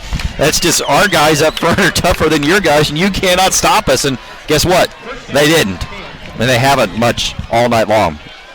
4 of 6 now on 3rd down, and the only 2 times they didn't convert, they converted on 4th down. They're 2 for 2 on 4th down conversions. We roll inside 9 minutes to play 3rd quarter. This is the first drive of the 3rd quarter for Aquinas as they go with Young straight up the middle, breaking a one-arm tackle and fighting out to the 16-yard line. 7 more yards on 1st down. Broken record. But Randy Dreiling loves that broken record. This is his football. This is what he's done for years, winning state championships at Hutch, doing this and doing this and doing it, and it's a thing of beauty. I love it. We get so much spread and throwing it around in high school football now. There's nothing more beautiful than veer, option, pound it right at you offense when it's done right.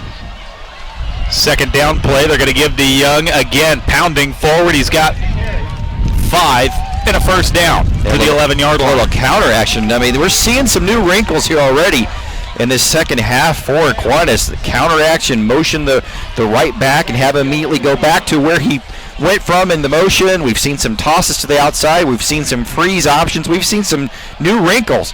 And it's all working right now for Aquinas. Everything in the playbook is available right now. They're going to play action and pass eventually, but everything's working so well, I don't know if you even try it at this point.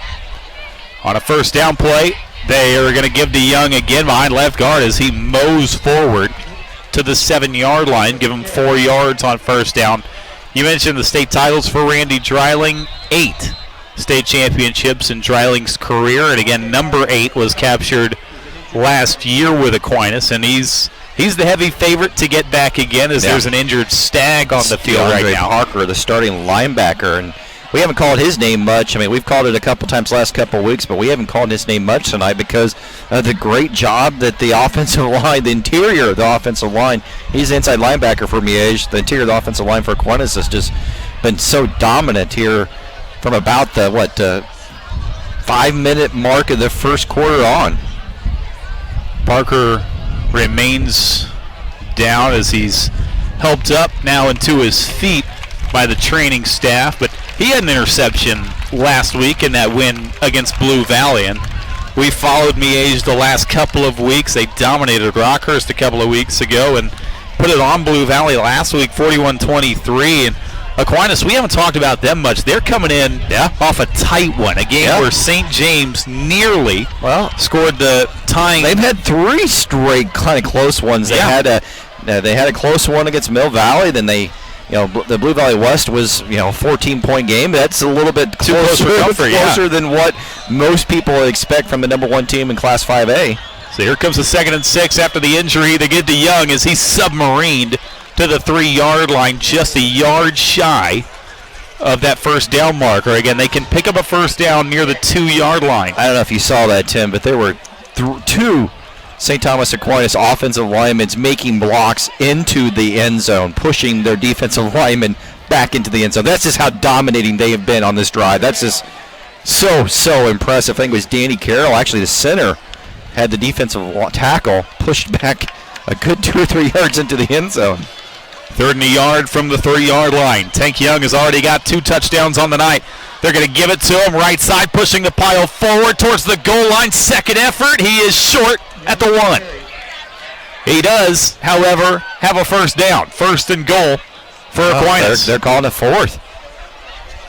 Are they? Wow. They are fourth. Inside the 2-yard line, they say fourth down. Boy, they didn't even measure. And John Holmes is imploring his crowd to get up. Somehow, some way the Stags can come up with a stop here. Wow. 4th and inches for Aquinas. Young gets stopped on third down from inside the 2-yard line. Halfway through this third quarter, Anderson climbs in under center. Flags fly. What is this going to be? A delay of game on Aquinas. That is a monster call. Wow. I didn't notice the play clock was that low. And now, do you call on the field goal team? That feels like a loss if you're Aquinas at this point. A field goal makes it a 7-point game. But, I mean, you just drove all this way with little resistance. They've been like a machine. They haven't even been close to snapping it near the end of the play clock. But it looks like we're going for it. Wow, and 4th and 6, here we go. Now this is when you look for those tight ends. This is when Aquinas loves to throw to their tight ends on play-action passing. And now Dreiling takes a timeout. Maybe second-guessing himself. Last time he did that, this is when they called the field goal team out. 6:02 to go, third quarter. Boy. And again, this feels like a really big drive defensively for Miege. Down 24-20. They've been pushed around. Well, and you're also kicking into the wind potentially. I think you go for it here. The way your offense is just move the ball.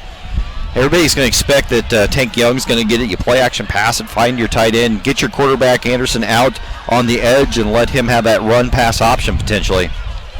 Yeah, potentially. Do you think that Dreiling is staying away from the field goal because of that wind? It feels like it's really starting to whip around even more so than what it did in the first half. I don't know if you can hear it into our microphones, but yeah, it is sustained at least 15, 20 miles an hour, and it's been gusting off and on, but this is sustained wind now. And yeah, it looks like definitely the offense is out on the field for the Saints. 4th and 6. Dreiling just burned a timeout, his first of the half. Anderson climbs in under center. One receiver in the formation. Barnett goes in motion. Drops the football. It's loose. Picks it up. Throws it into the end zone. Nobody home. And Miege gets a stop on a busted play. Oh, wow. And that is on Anderson because the snap was right in his hands. And it was going to be a play-action pass. It was going to be a pass to the outside, and it looked open. But by the time he picked the ball back up off the ground, there was just nothing there. Now, Miege has some momentum. An opportunity for their running attack to get going. And if there's one Achilles heel about Aquinas, it's that they do put the ball on the turf a lot. They haven't lost a lot of fumbles, but they've put it on the turf a lot this season. And that's what you do when you run this offense. It's just so hard not to put it on the ground because you run it so much. Cobbins, the first down carry goes for 3 yards to the 10-yard line. And you're making reads, you're pulling, you're making pitches. It's all about timing, and the timing was just not there. That's Anderson's just pulled out a little bit too early, maybe a little anxious because he knew it was going to be a pass. 5.5 to play, third quarter. Miege gets a stop. And now back on offense, down 4. Dorsey gives to Cobbins. Right side, trying to fight his way to the sideline. He gets tripped up near the 13-yard line. He was one broken tackle away from maybe running a long way. Yeah, no doubt about that. Now if you're the Saints, you're got a chance to potentially get your offense the ball back in really good field position. If you can get a 3 and out, and if you're the Stags, you got to find a way to convert here. Get your star playmakers involved. Get it to Wesley. Get it to Jackson. Find a way to get your star receivers a touch here. Miege was good on third down in the first half. They go quickly. Shotgun. Dorsey with time. Stepping up in the pocket, and he dropped back inside the 8-yard line. Dorsey stepped right into a sack, and Aquinas comes up with a stop. Well, that didn't help. I think that's also a coverage sack there too, Tim, because it was well covered on the backside. There was nobody open. Miege just got the better skill players at receiver than the defensive backs, but you got to tip your hand to the Saints defensive backs. They were hip right in the hip pockets of all of the receivers for Bishop Miege. Nice job by the Saints defense. Punt unit out there. This is a low line drive kick. Takes a Miege hop across midfield into Aquinas territory. They're still going to be set and pretty as it's down near the 47-yard line of St. Thomas Aquinas. Circle that stop. Yeah. Miege just captured the momentum back, got a stop on 4th down, and the offense goes 3 and out and gives it right back to Aquinas, who's rolling. That feels like a big swing of momentum right there, because you're right, Tim. Had a chance to punch it into the end zone, take full command of the game, then you fumble it and you don't do it, and then your defense has to make a big series of plays, and they do that. Nice job there by the Saints.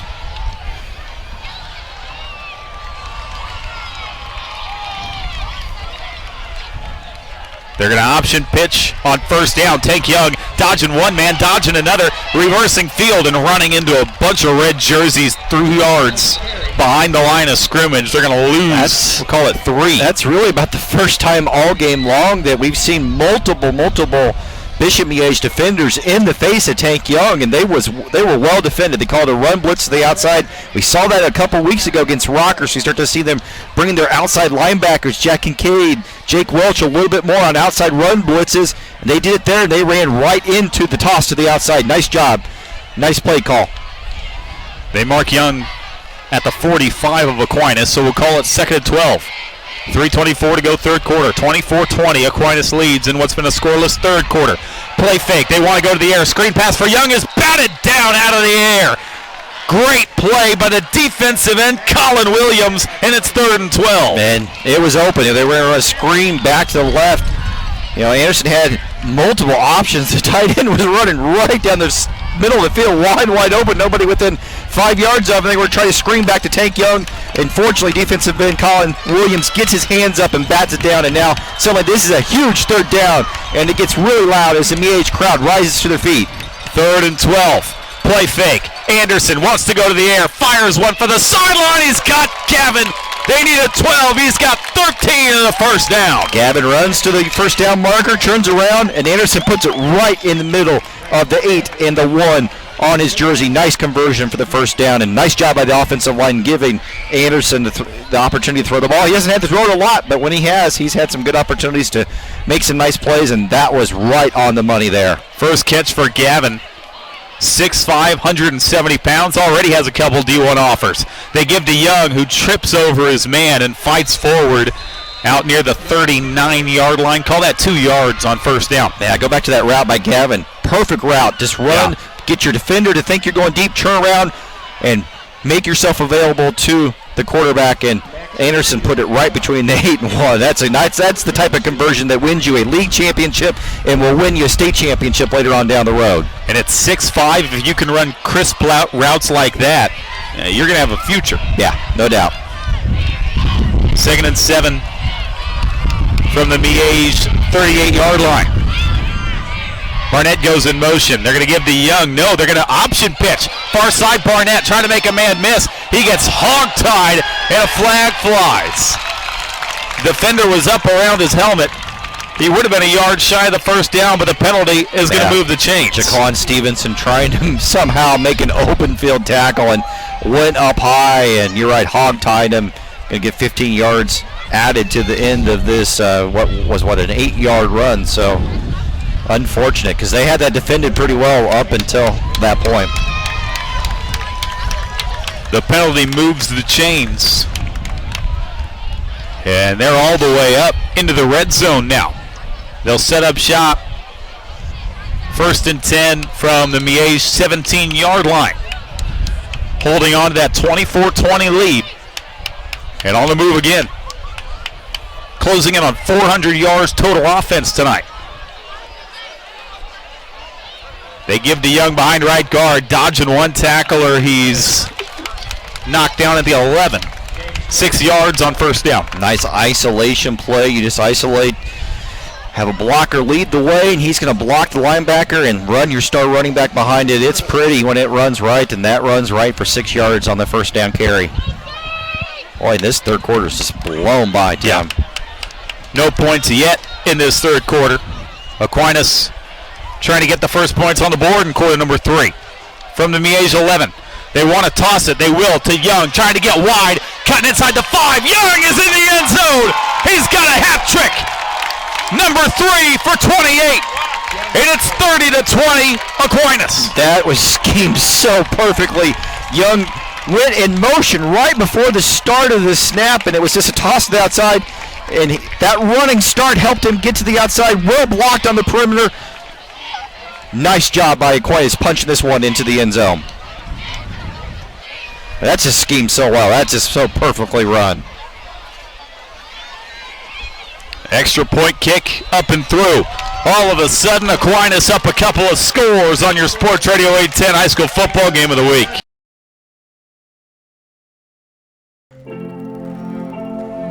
Today is a new day.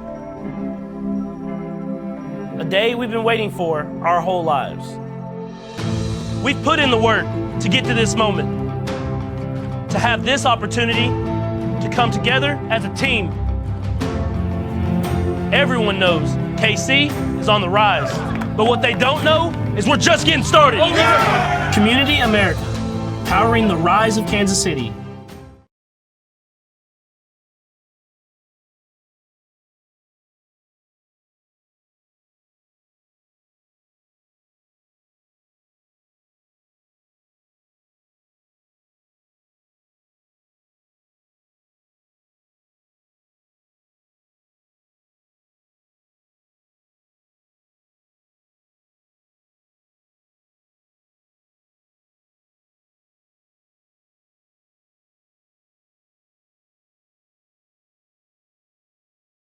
Ready to give it back to Miege. A line drive kick is going to be caught off the shoestrings and flip back to Wesley. Trying to get wide near the 25-yard line, near the hash mark. He cuts it back and is driven back near the 29-yard line. Here comes Miege, and I said it. Circle that 3 and out by Miege. And sure enough, you give it back to an offense like this, you're going to pay for it, and Aquinas made him pay. Yeah, not only did they make him pay with the touchdown, they chewed up a ton of clock. This drive right here almost feels like it's must score in some fashion for Miege. 1:18 to go, third quarter. You just can't chase points against a good offense like this. And again, 31-20. Aquinas leads after that last Tank Young touchdown.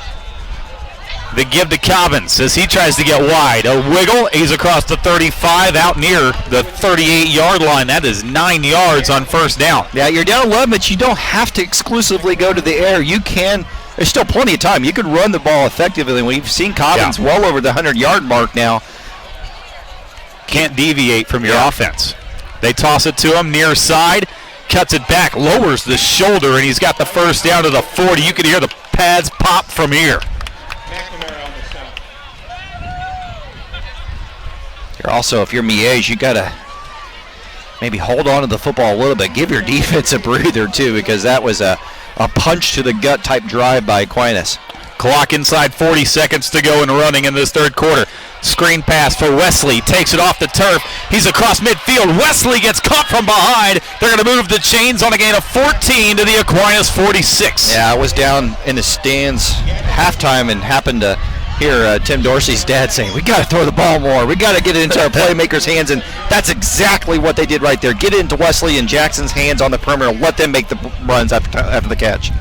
They go quickly. Cobbins, left side, probing, nowhere to go as he gets thrown backwards at the line of scrimmage. Yeah, no push from the offensive line. Brian Burns on the left side of the Miege offensive line did not get anything, and Bryson Cobbins kind of lost a shoe. Yeah. Okay, he was limping because he did not have a shoe. Dorsey wants to go to the air. Last play of the quarter, taking a shot near sideline. Flag flies as Jackson got held up by Corden Harris.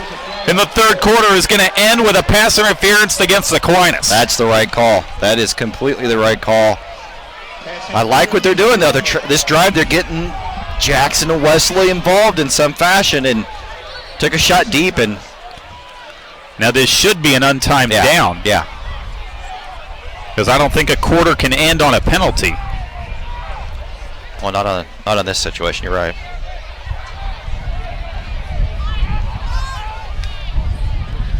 At least that's the college rule. That's the pro rule.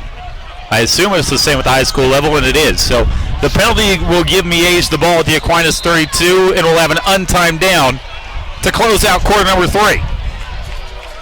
3 to the right, 1 to the left for Dorsey from the shotgun. Pressure in his face. Deep ball for the end zone. He overshot his man. And we're through 3.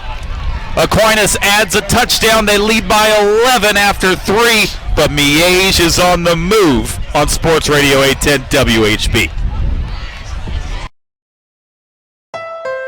When it comes to SUVs, nothing beats Honda. U.S. News & World Report's best SUV brand 4 years in a row, including the 2019 Honda Pilot, one of the millions of Hondas built here in America since 1982. Or the 2019 CR-V, a crossover car and driver calls a better value than the RAV4. And right now, get Pilot with 1.9% APR financing for well-qualified buyers. For more offers, visit kchondadealers.com today.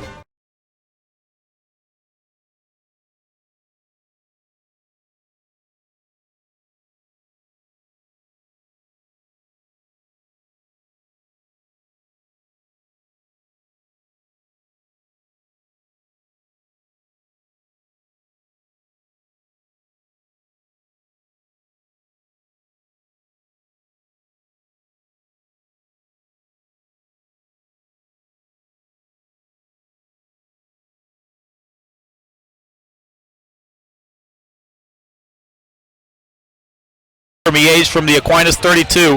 They're going to toss to Cobbins. He wants to throw. He's going to take a shot deep down the sideline, incomplete. He just overshot Wesley. Wesley clamoring with the umpire saying he was held up. He's not going to get the call, and it's 3rd and long. I don't know about that one. I think that one was fair game. I think the should have been a pass interference, but that was definitely a pass immediately from the get-go. You could tell it was going to be a halfback pass, and Cobbins put it out there. He put it up there to where only his receiver could get it. Unfortunately, Wesley not able to come down with the reception.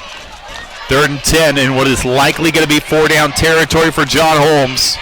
Down 11 at the start of the 4th quarter. Don't have to get it all right here. Dorsey. Here comes pressure in the face. Dorsey gets away. Scrambling to the left. He's going to run it across the 30. 25 for the first down marker as he gets decked out of bounds. We'll see where they spot him, but he may have just converted on a miracle escape. Outstanding individual effort by Timothy Dorsey. Wow, spin move, diving, jukes. Oh, that had it all, Tim. There were 2 guys bearing down on him, and somehow Houdini sneaks out the back door. 1st and 10 to the Aquinas 22. 11:38 to go in the ball game. High snap, they give to Cobbins. Spinning forward for maybe a half yard. They have really clamped down on Bryson Cobbins in the second half. No question, no push from this offensive line against the Aquinas defensive line. We're seeing some changes. They're bringing more guys, more pressure at the line of scrimmage, but still, Cobbins has got to find a way to get in the end zone or get some running room. Only had 48 yards in this game last year.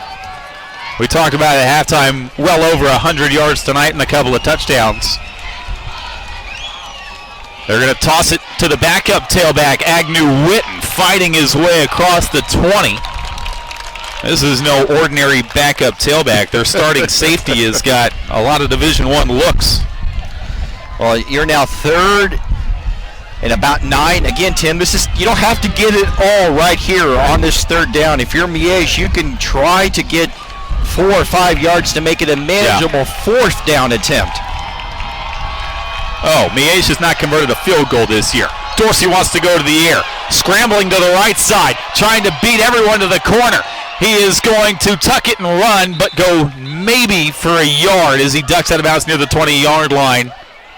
They mark it at the 21, so it's only going to be a gain of a yard, but again, he went about 15 yards backwards before sprinting to the side. And that was well defended by the Saints defensive backs. They had everything covered. They only brought 3 men on that play. Wouldn't be surprised if we see something very similar. And quite honestly, Tim, this might be the game right here. If you're Miege, you got to find a way to convert this 4th down attempt. 10:22 to go 4th quarter. Down 11 at the Aquinas 21. You got to get to the 12 for a first down. 4 receivers. Dorsey Zips a pass, right side, low and incomplete. No flag. It looked like the receiver may have gotten popped early. No flag. Aquinas gets a stop on 4th down. And now the Saints are in control. I don't know if I like that play call. I don't like not throwing the ball to your star receivers. You have 2 Division I receivers. It's 4th down and 9, and you don't throw it to either one of them. I don't want to question John Holmes' coaching staff, obviously, but you got to find a way to get the ball into your playmakers' hands. And Holmes was in the ear of the official again, no doubt, about the contact at the point of attack there. Hot, but now his defense is going to have to make a play. They were going to have to make a play regardless in this game. They tossed to Tank Young, trying to get wide. He's a burner across the 30. Tank Young, 35-40, and he's popped out of bounds. All right, that is a special run right there. This shows you his elusiveness, but then his patience, and then turn on the jet when it had to be, when you had to. That's a great run. That's only going to go for about, a 15-yard gain, but that was impressive. That may be one of the more impressive runs by him tonight. Just from it showed it all: patience, speed, toughness, and great vision to find the hole. So if you're now Miege, you got to find a way to strip the ball, do something to get a turnover quickly. They mark him at the 38-yard line. They turn and give to Tank Young straight up the middle. Nowhere to go that time for Young. Maybe picks up a yard as we roll inside 10, and now a real late flag flies.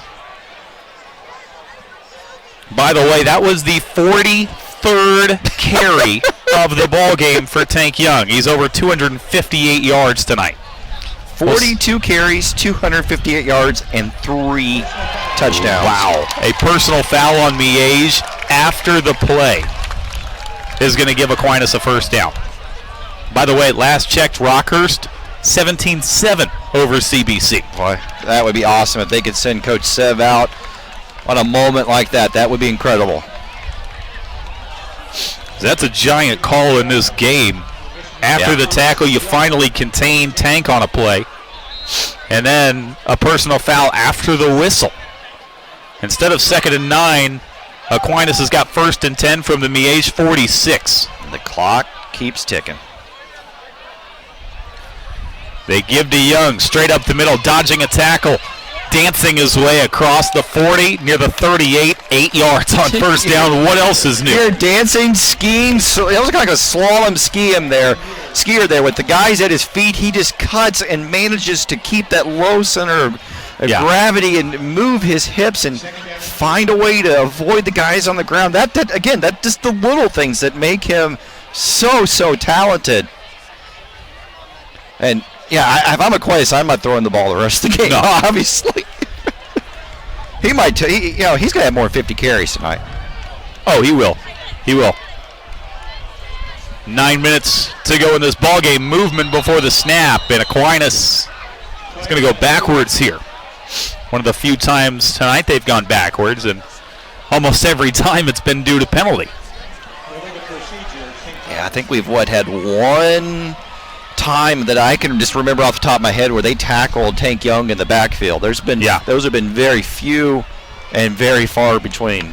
So here comes 2nd and 7. Miege gets a little help from the false start, but again, someone on that defense is going to have to make a play, or Aquinas is going to ride off into the night undefeated in the regular season. More movement, no flags. It was against Miege, but they get back in time. Play clock. They're just eating. Tick, tick, tick, tick. They're going to snap this ball with less than 5 seconds. Yeah, it's inside 7. Now Dreiling comes over to the official, and he says, let's take a timeout. They tried to go with a hard count. That's where the movement came initially. Dreiling takes his 2nd timeout. He wanted the penalty. Yeah. He is still clamoring for it. And, boy, I mean, this Aquinas program. Let's just go talk a little bit about this, how he has turned this program. No kidding. I mean, the Aquinas was one of those programs that everybody thought, gosh, if they could just get the right coach in there and turn the corner. They were always so close. They would get into the 1st or 2nd round of the playoffs, have great regular season, but never could quite get over the hump.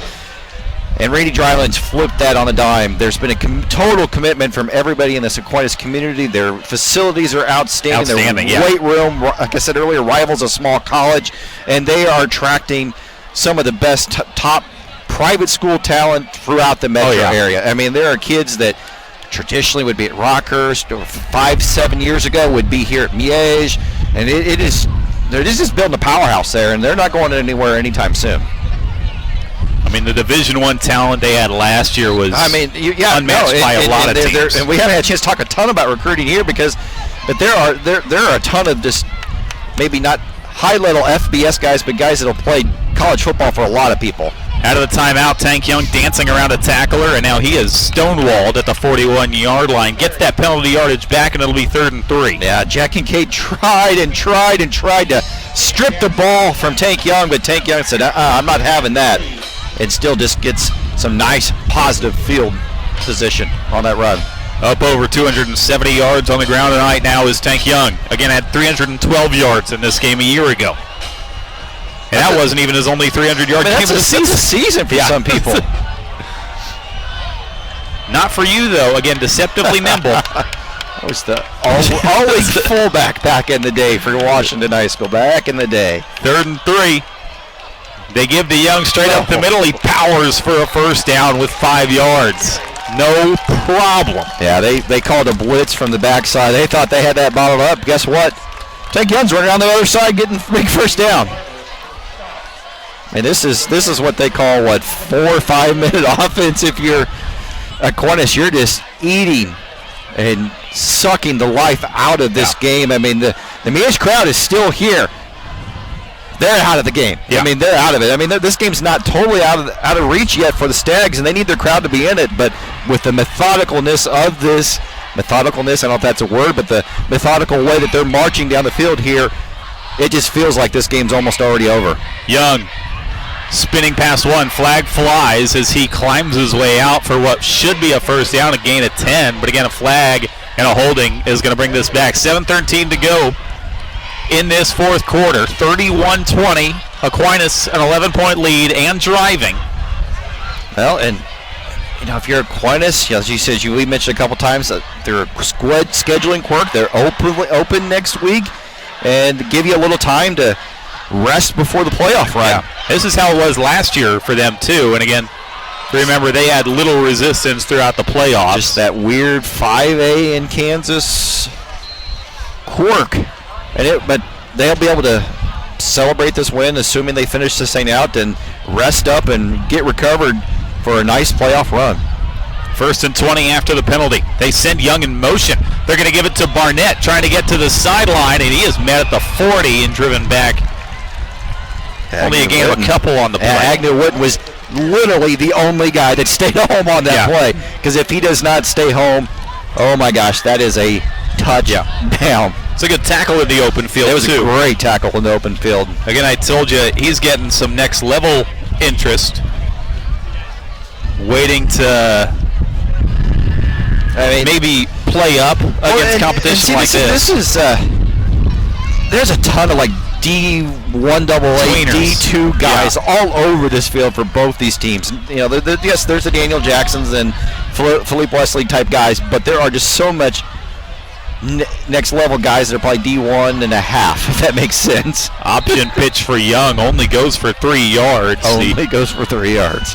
The crowd wanted a block in the back. They didn't get it. He did go out of bounds, so the clock does stop here. 6:09 to go in the fourth quarter. And again, if you get a stop, Miege still has a heartbeat. But here we go, 3rd and 13, and Randy Dreiling is just the coach to dial something out of the back pocket here and convert on a 3rd and long. They've thrown the ball 4 times tonight. This might be the time you go with the 5th in some fashion. So that would ice it, essentially. Anderson is going to turn, play fake, wants to go to the air. He's going to rainbow near side for Barnett. Over the shoulder grab inside the 10-yard line. They move the chains on a 3rd and 13. Second catch of the night for Finn Barnett. And Anderson dropped it in the bucket. You exactly took the words out of my mouth, Tim, because you could not have walked up and put the ball in a better spot than where he needed to. Nice throw, an even better catch, and that play action, because you're wanting to run up and stop the run. That's what Aquinas does so well in this offense. We've seen it for years now for Andy Dreiling, and that was run to absolute perfection, and that's a huge, huge first down. Inside 6 to play in the ball game. First and goal from the 10. Dropping the snap, picking it up, giving it to Young, nowhere to go. Behind left guard. It'll be second and goal from the 10. I'm serious, Tim. Anderson could not have walked up and handed.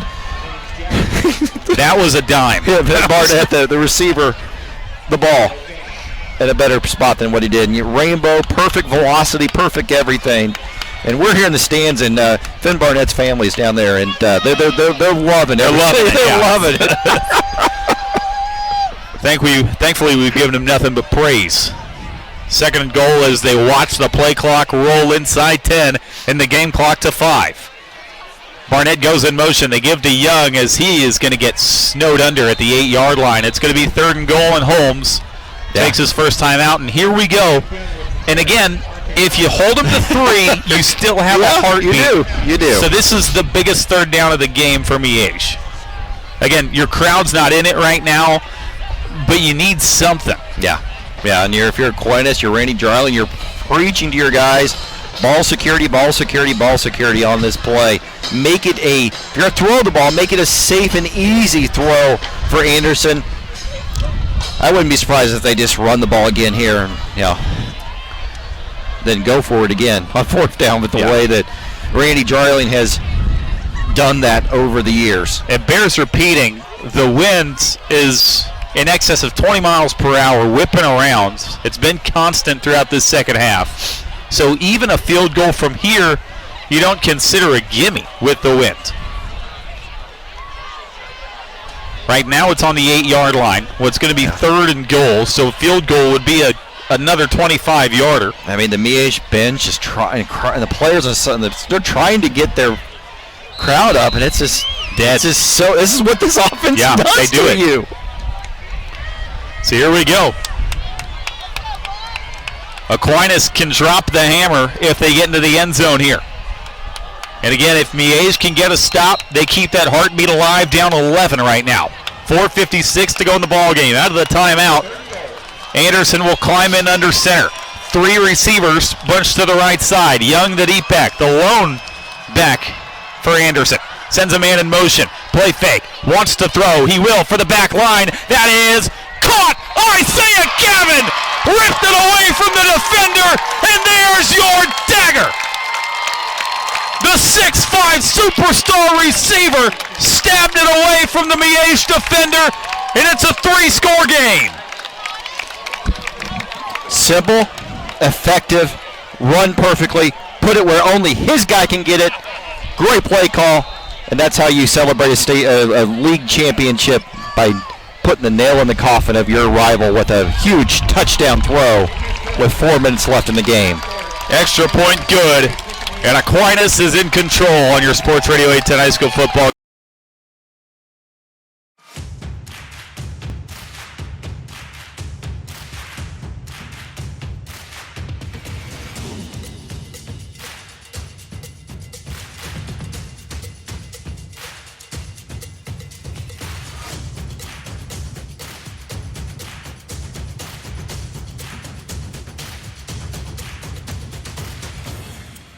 Gear up for back to sport at Academy Sports and Outdoors.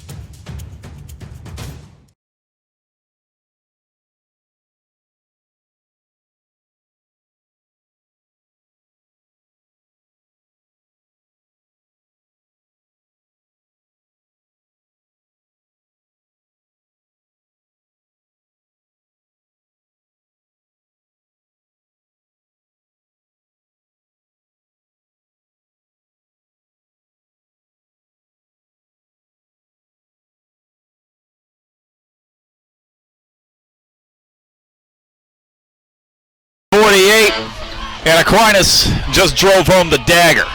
38-20. Isaiah Gavin, a touchdown catch from his quarterback, Blake Anderson, on that last drive, has put Aquinas up 3 scores on a line drive kick. Fielded out of the air by Wesley across the 20, trying to get wide, and he's going to get run down at the 25-yard line. Yeah, he's just got to learn to go. He had an opportunity to get it up to about the 35, maybe even the 40 if he'd just run. Instead, tries to cut it back and do some fancy dancing. That's not going to cut it here. Now, if you're Miege, you got to go quick. You got to go no huddle, quick tempo offense, and find a way to get the ball into the end zone and hope and pray that some magic happens here on senior night. Tank Young, 49 carries, 281 yards, 3 touchdowns tonight. Is that good? I hear it's all right. They're going to run a screen pass near side for Jackson. Picks up a block, 35-40. Jackson in midfield in a foot race. He stays in across the 25-20. Daniel Jackson is going to go 75 yards in one play. And Miege, just like that, has made it a 2-score game again. When Coach Dreiling looks at that tape tomorrow, he's going to see some very poor tackling. Not only poor tackling, but Daniel Jackson running right by a couple defensive backs there. Great play call, though. You got to get it into your playmakers' hands.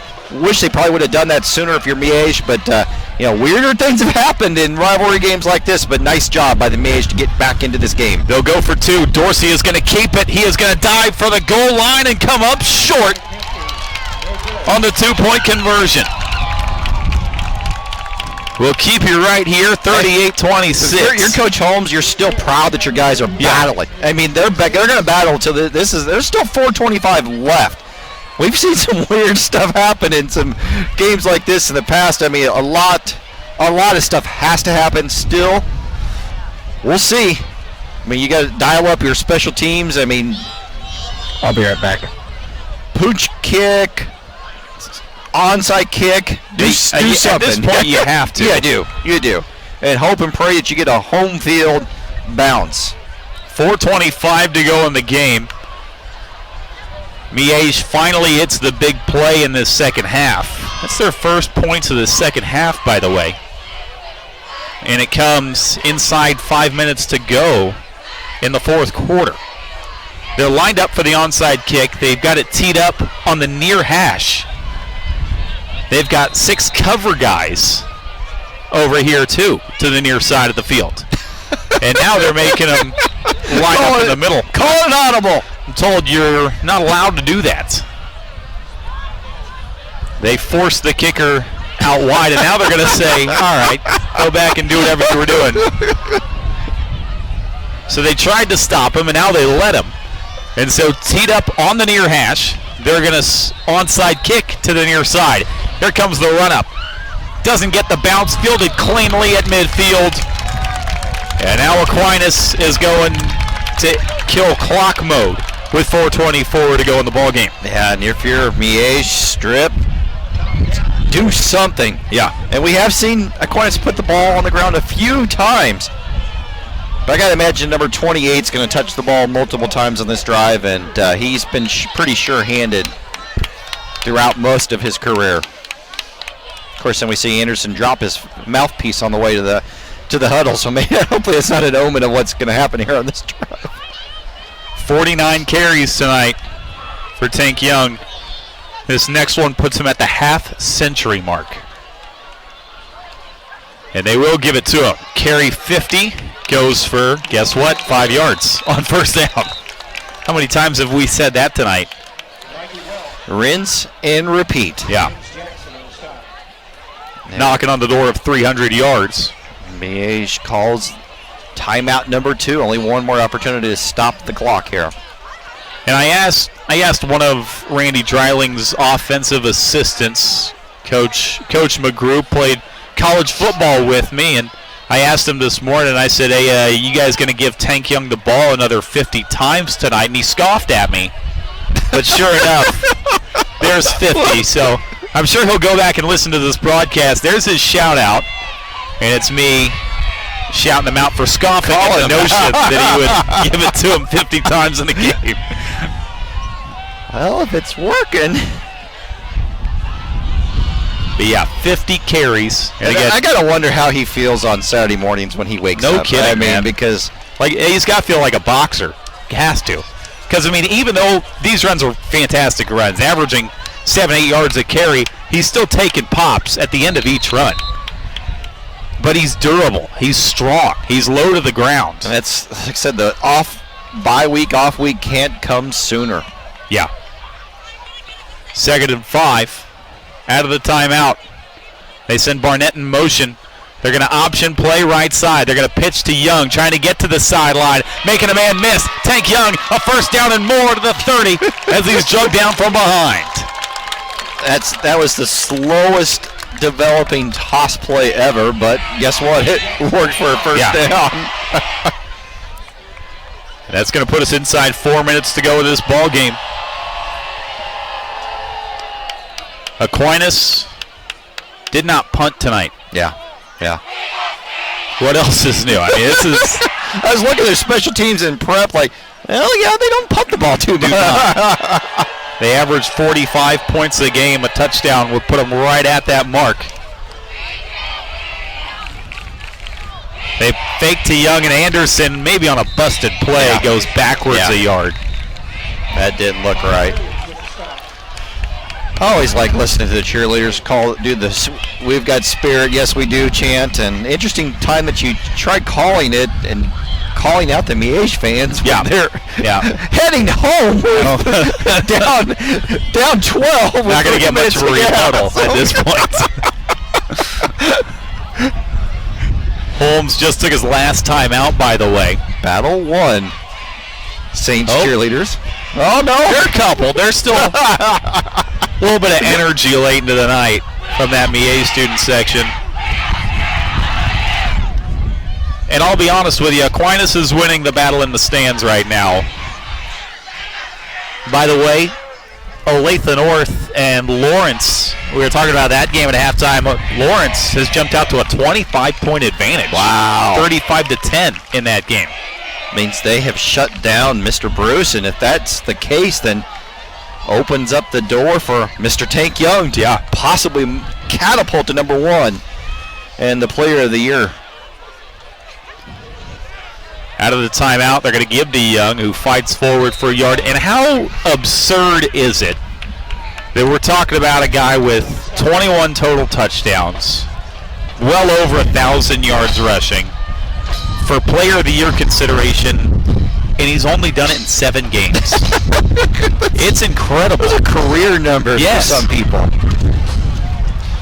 He's going to have a 300-yard performance tonight. It's unreal.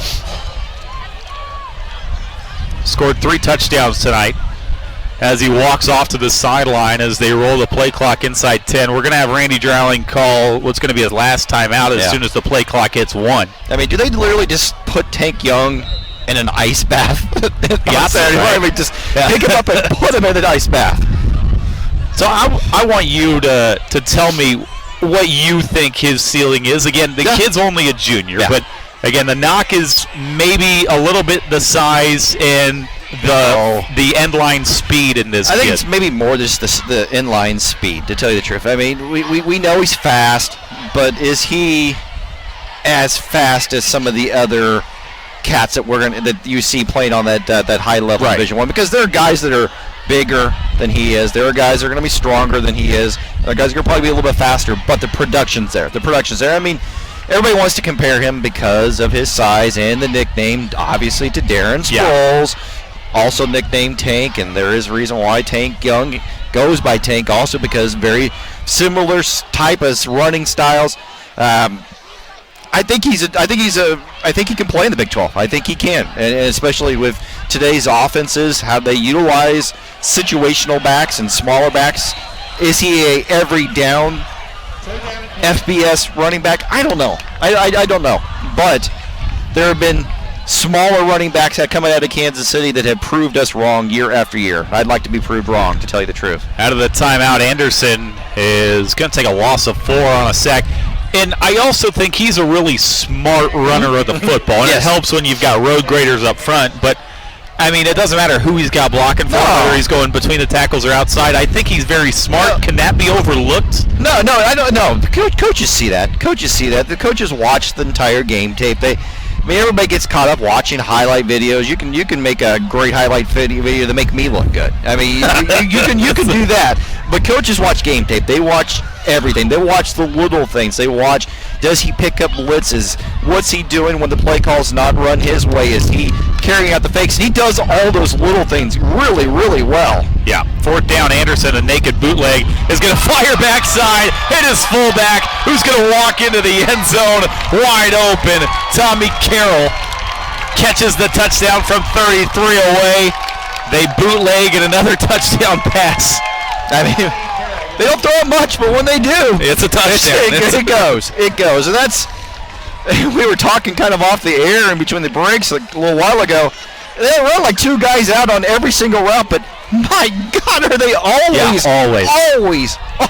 wide open. And that's just the trickeration with the misdirection, the motion, all of those little things just make this offense so tough to defend. And right now, if you're Class 5A in the city of Kansas, watch out. You're worried that the Saints are coming, because the Saints are marching in again.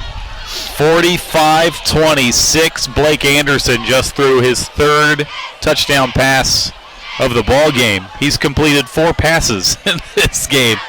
That's unreal. And again, 3 of them have gone for touchdowns. And pretty passes, too. I mean, sometimes the hardest pass out there is completing the one where the guy has nobody within 15, 20 yards of him, like he did on that play. But he has put the ball in the right spot multiple times here. This is a good win. This is a good win. Also, if I'm John Holmes, I saw some things that there's to like. I mean, they didn't give up. I think that was one thing that he probably, to a man after the game last year, probably thought his guys didn't play as hard as they could have and let some easy stuff kind of get in that shouldn't have happened. But this Stags team did fight all the way to the end. They're going to be forced to reckon with in Class 4A Division I too. I mean, we're looking at 2 teams that are probably going to be playing deep in the state playoffs. Yeah, we led off the broadcast with it. They're both, of course, defending state champions, and they're both heavy favorites to win their respective classes.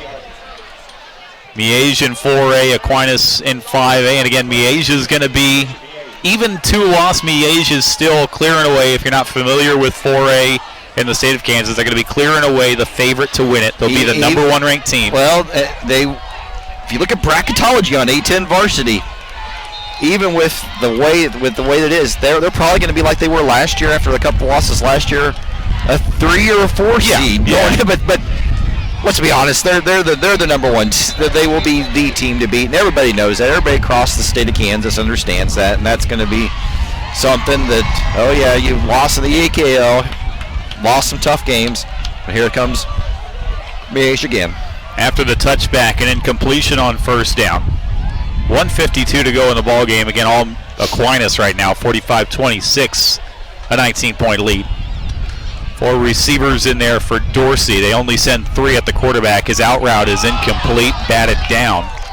Terrence Collins in coverage, and we haven't even talked about this guy. He's a junior, and he's going to be one of the next great cover corners in the area. Collins getting interest from all the local schools, MUK, UK State, Iowa State on this kid's tail. He's a little bit undersized at corner at 5'10", but the kid's a freak athlete. And we've had multiple times where Timothy Dorsey's not had opportunities to throw the ball, and it's largely because of the coverage. I mean, let's get this Aquinas defense is so underappreciated, undervalued because of all their offensive firepower. Dorsey down the seam, high grab, and bobbled and dropped. For a second, it looked as if Moeller was going to reel that in with one hand. Unable to complete the catch, and now it's 4th and 10 with 1:40 to go. No timeouts left for either team.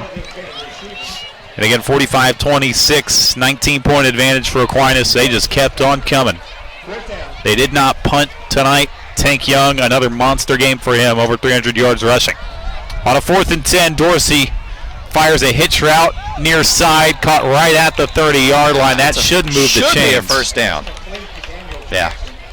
And I would have liked to see a little bit more of that in this game. I would have liked to see a little bit more of that. I mean, because every time he's touched it, positive things have happened, but they've not really gotten the ball in his hands enough tonight.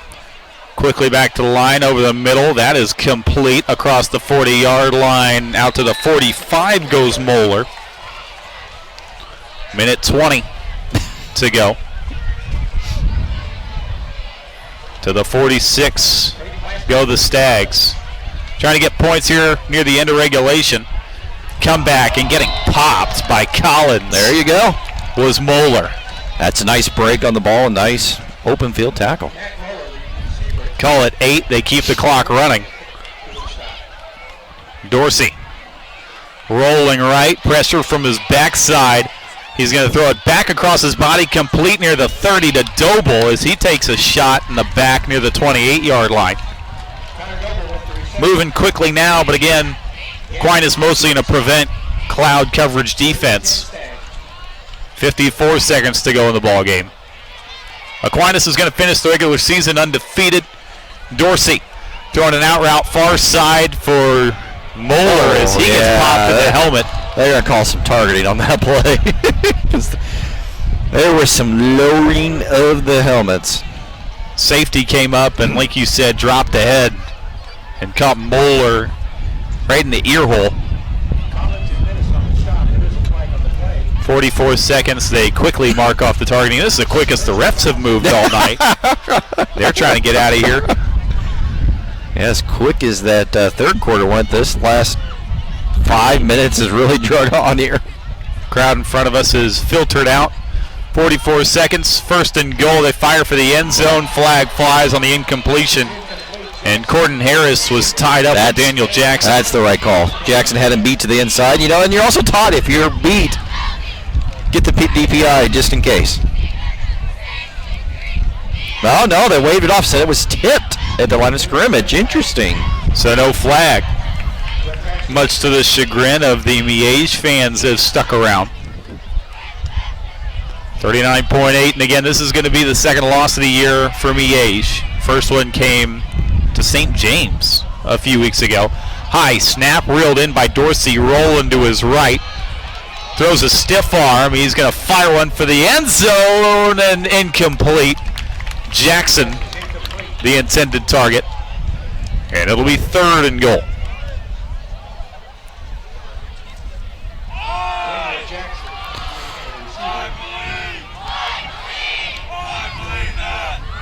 Again, Aquinas is going to take the EKL title for a second straight year, undefeated regular season. Got a scare last week, but then it bounced back in a big way tonight. Dorsey fires for the end zone on a slant, caught Daniel Jackson, his second touchdown of this 4th quarter. 27 seconds. Hey, if you're John Holmes, you're looking for positives in a situation like that. And again, that's twice that your senior leader has fought and not given up and scored touchdowns. Offense is going to stay out there to go for 2. 45-32. Saints a 13-point lead for the moment. And again, 27 seconds to go in the contest. To the right side as they send Jackson in deep motion to the left. They're going to flare it out to him on a bubble screen, and he's going to get hunted down back at the 9-yard line. Don't like that one. Don't like that play call. So we'll keep you right here. We're going to see an onside kick from Miege. But again, both teams had a timeout. And for Miege, their regular season is not yet over. One more game on the docket for Miege as they travel to take on the Huskies, Blue Valley Northwest, next weekend. Well, they should bounce back. They should bounce back. And then it's playoff time. It's playoff time. And this had a playoff atmosphere for a lot of the game. Yeah. But again, Randy Dreiling doing what he does, and that's win football games. This is going to be 2 straight years Aquinas has taken down the Stags. Onside kick, takes a high hop, fielded cleanly. Tom Downey, first man on the football, and Aquinas with one kneel down is going to ride to 7-0 and a second straight EKL title. But they've done it in impressive style, too. I mean, you've beaten your rival pretty decidedly both times. I mean, this has been a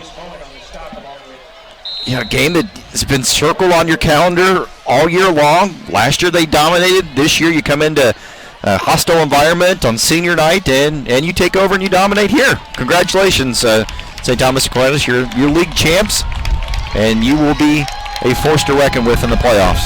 Anderson falls to a knee in another dominant performance by the Saints of St. Thomas Aquinas. Again, they finished the season perfect, 7-0. They keep on rolling behind Randy Dreiling. They win another EKL title. Last look at some of these numbers, man, and brace yourselves. 45-32 the final score. Aquinas, they beat Miege by 13, but it was the Tank Young show. 51 carries, over 300 yards, a hat trick of touchdowns for him. Blake Anderson also tossed 3 touchdowns. The last one coming to his fullback, Tommy Carroll. I think the deciding touchdown went to Isaiah Gavin. He also connected with Finn Barnett on a 28-yard strike on the other side. For Miege, Bryson Calvins had a couple of touchdowns, and a couple of touchdowns through the air for Tim Dorsey as he hooked up with Daniel Jackson a couple of times. But again, another big win for Aquinas as they finish the year 7-0. Miege drops to 5-2, and again, they've got Blue Valley Northwest next week. For Jeremy Crabtree, I'm Tim Spurl. We're out of here, throwing it back to the guys in the studio. They've got all your scores on a busy Friday night. Thank you for joining us on the Sports Radio 810 High School Football Game.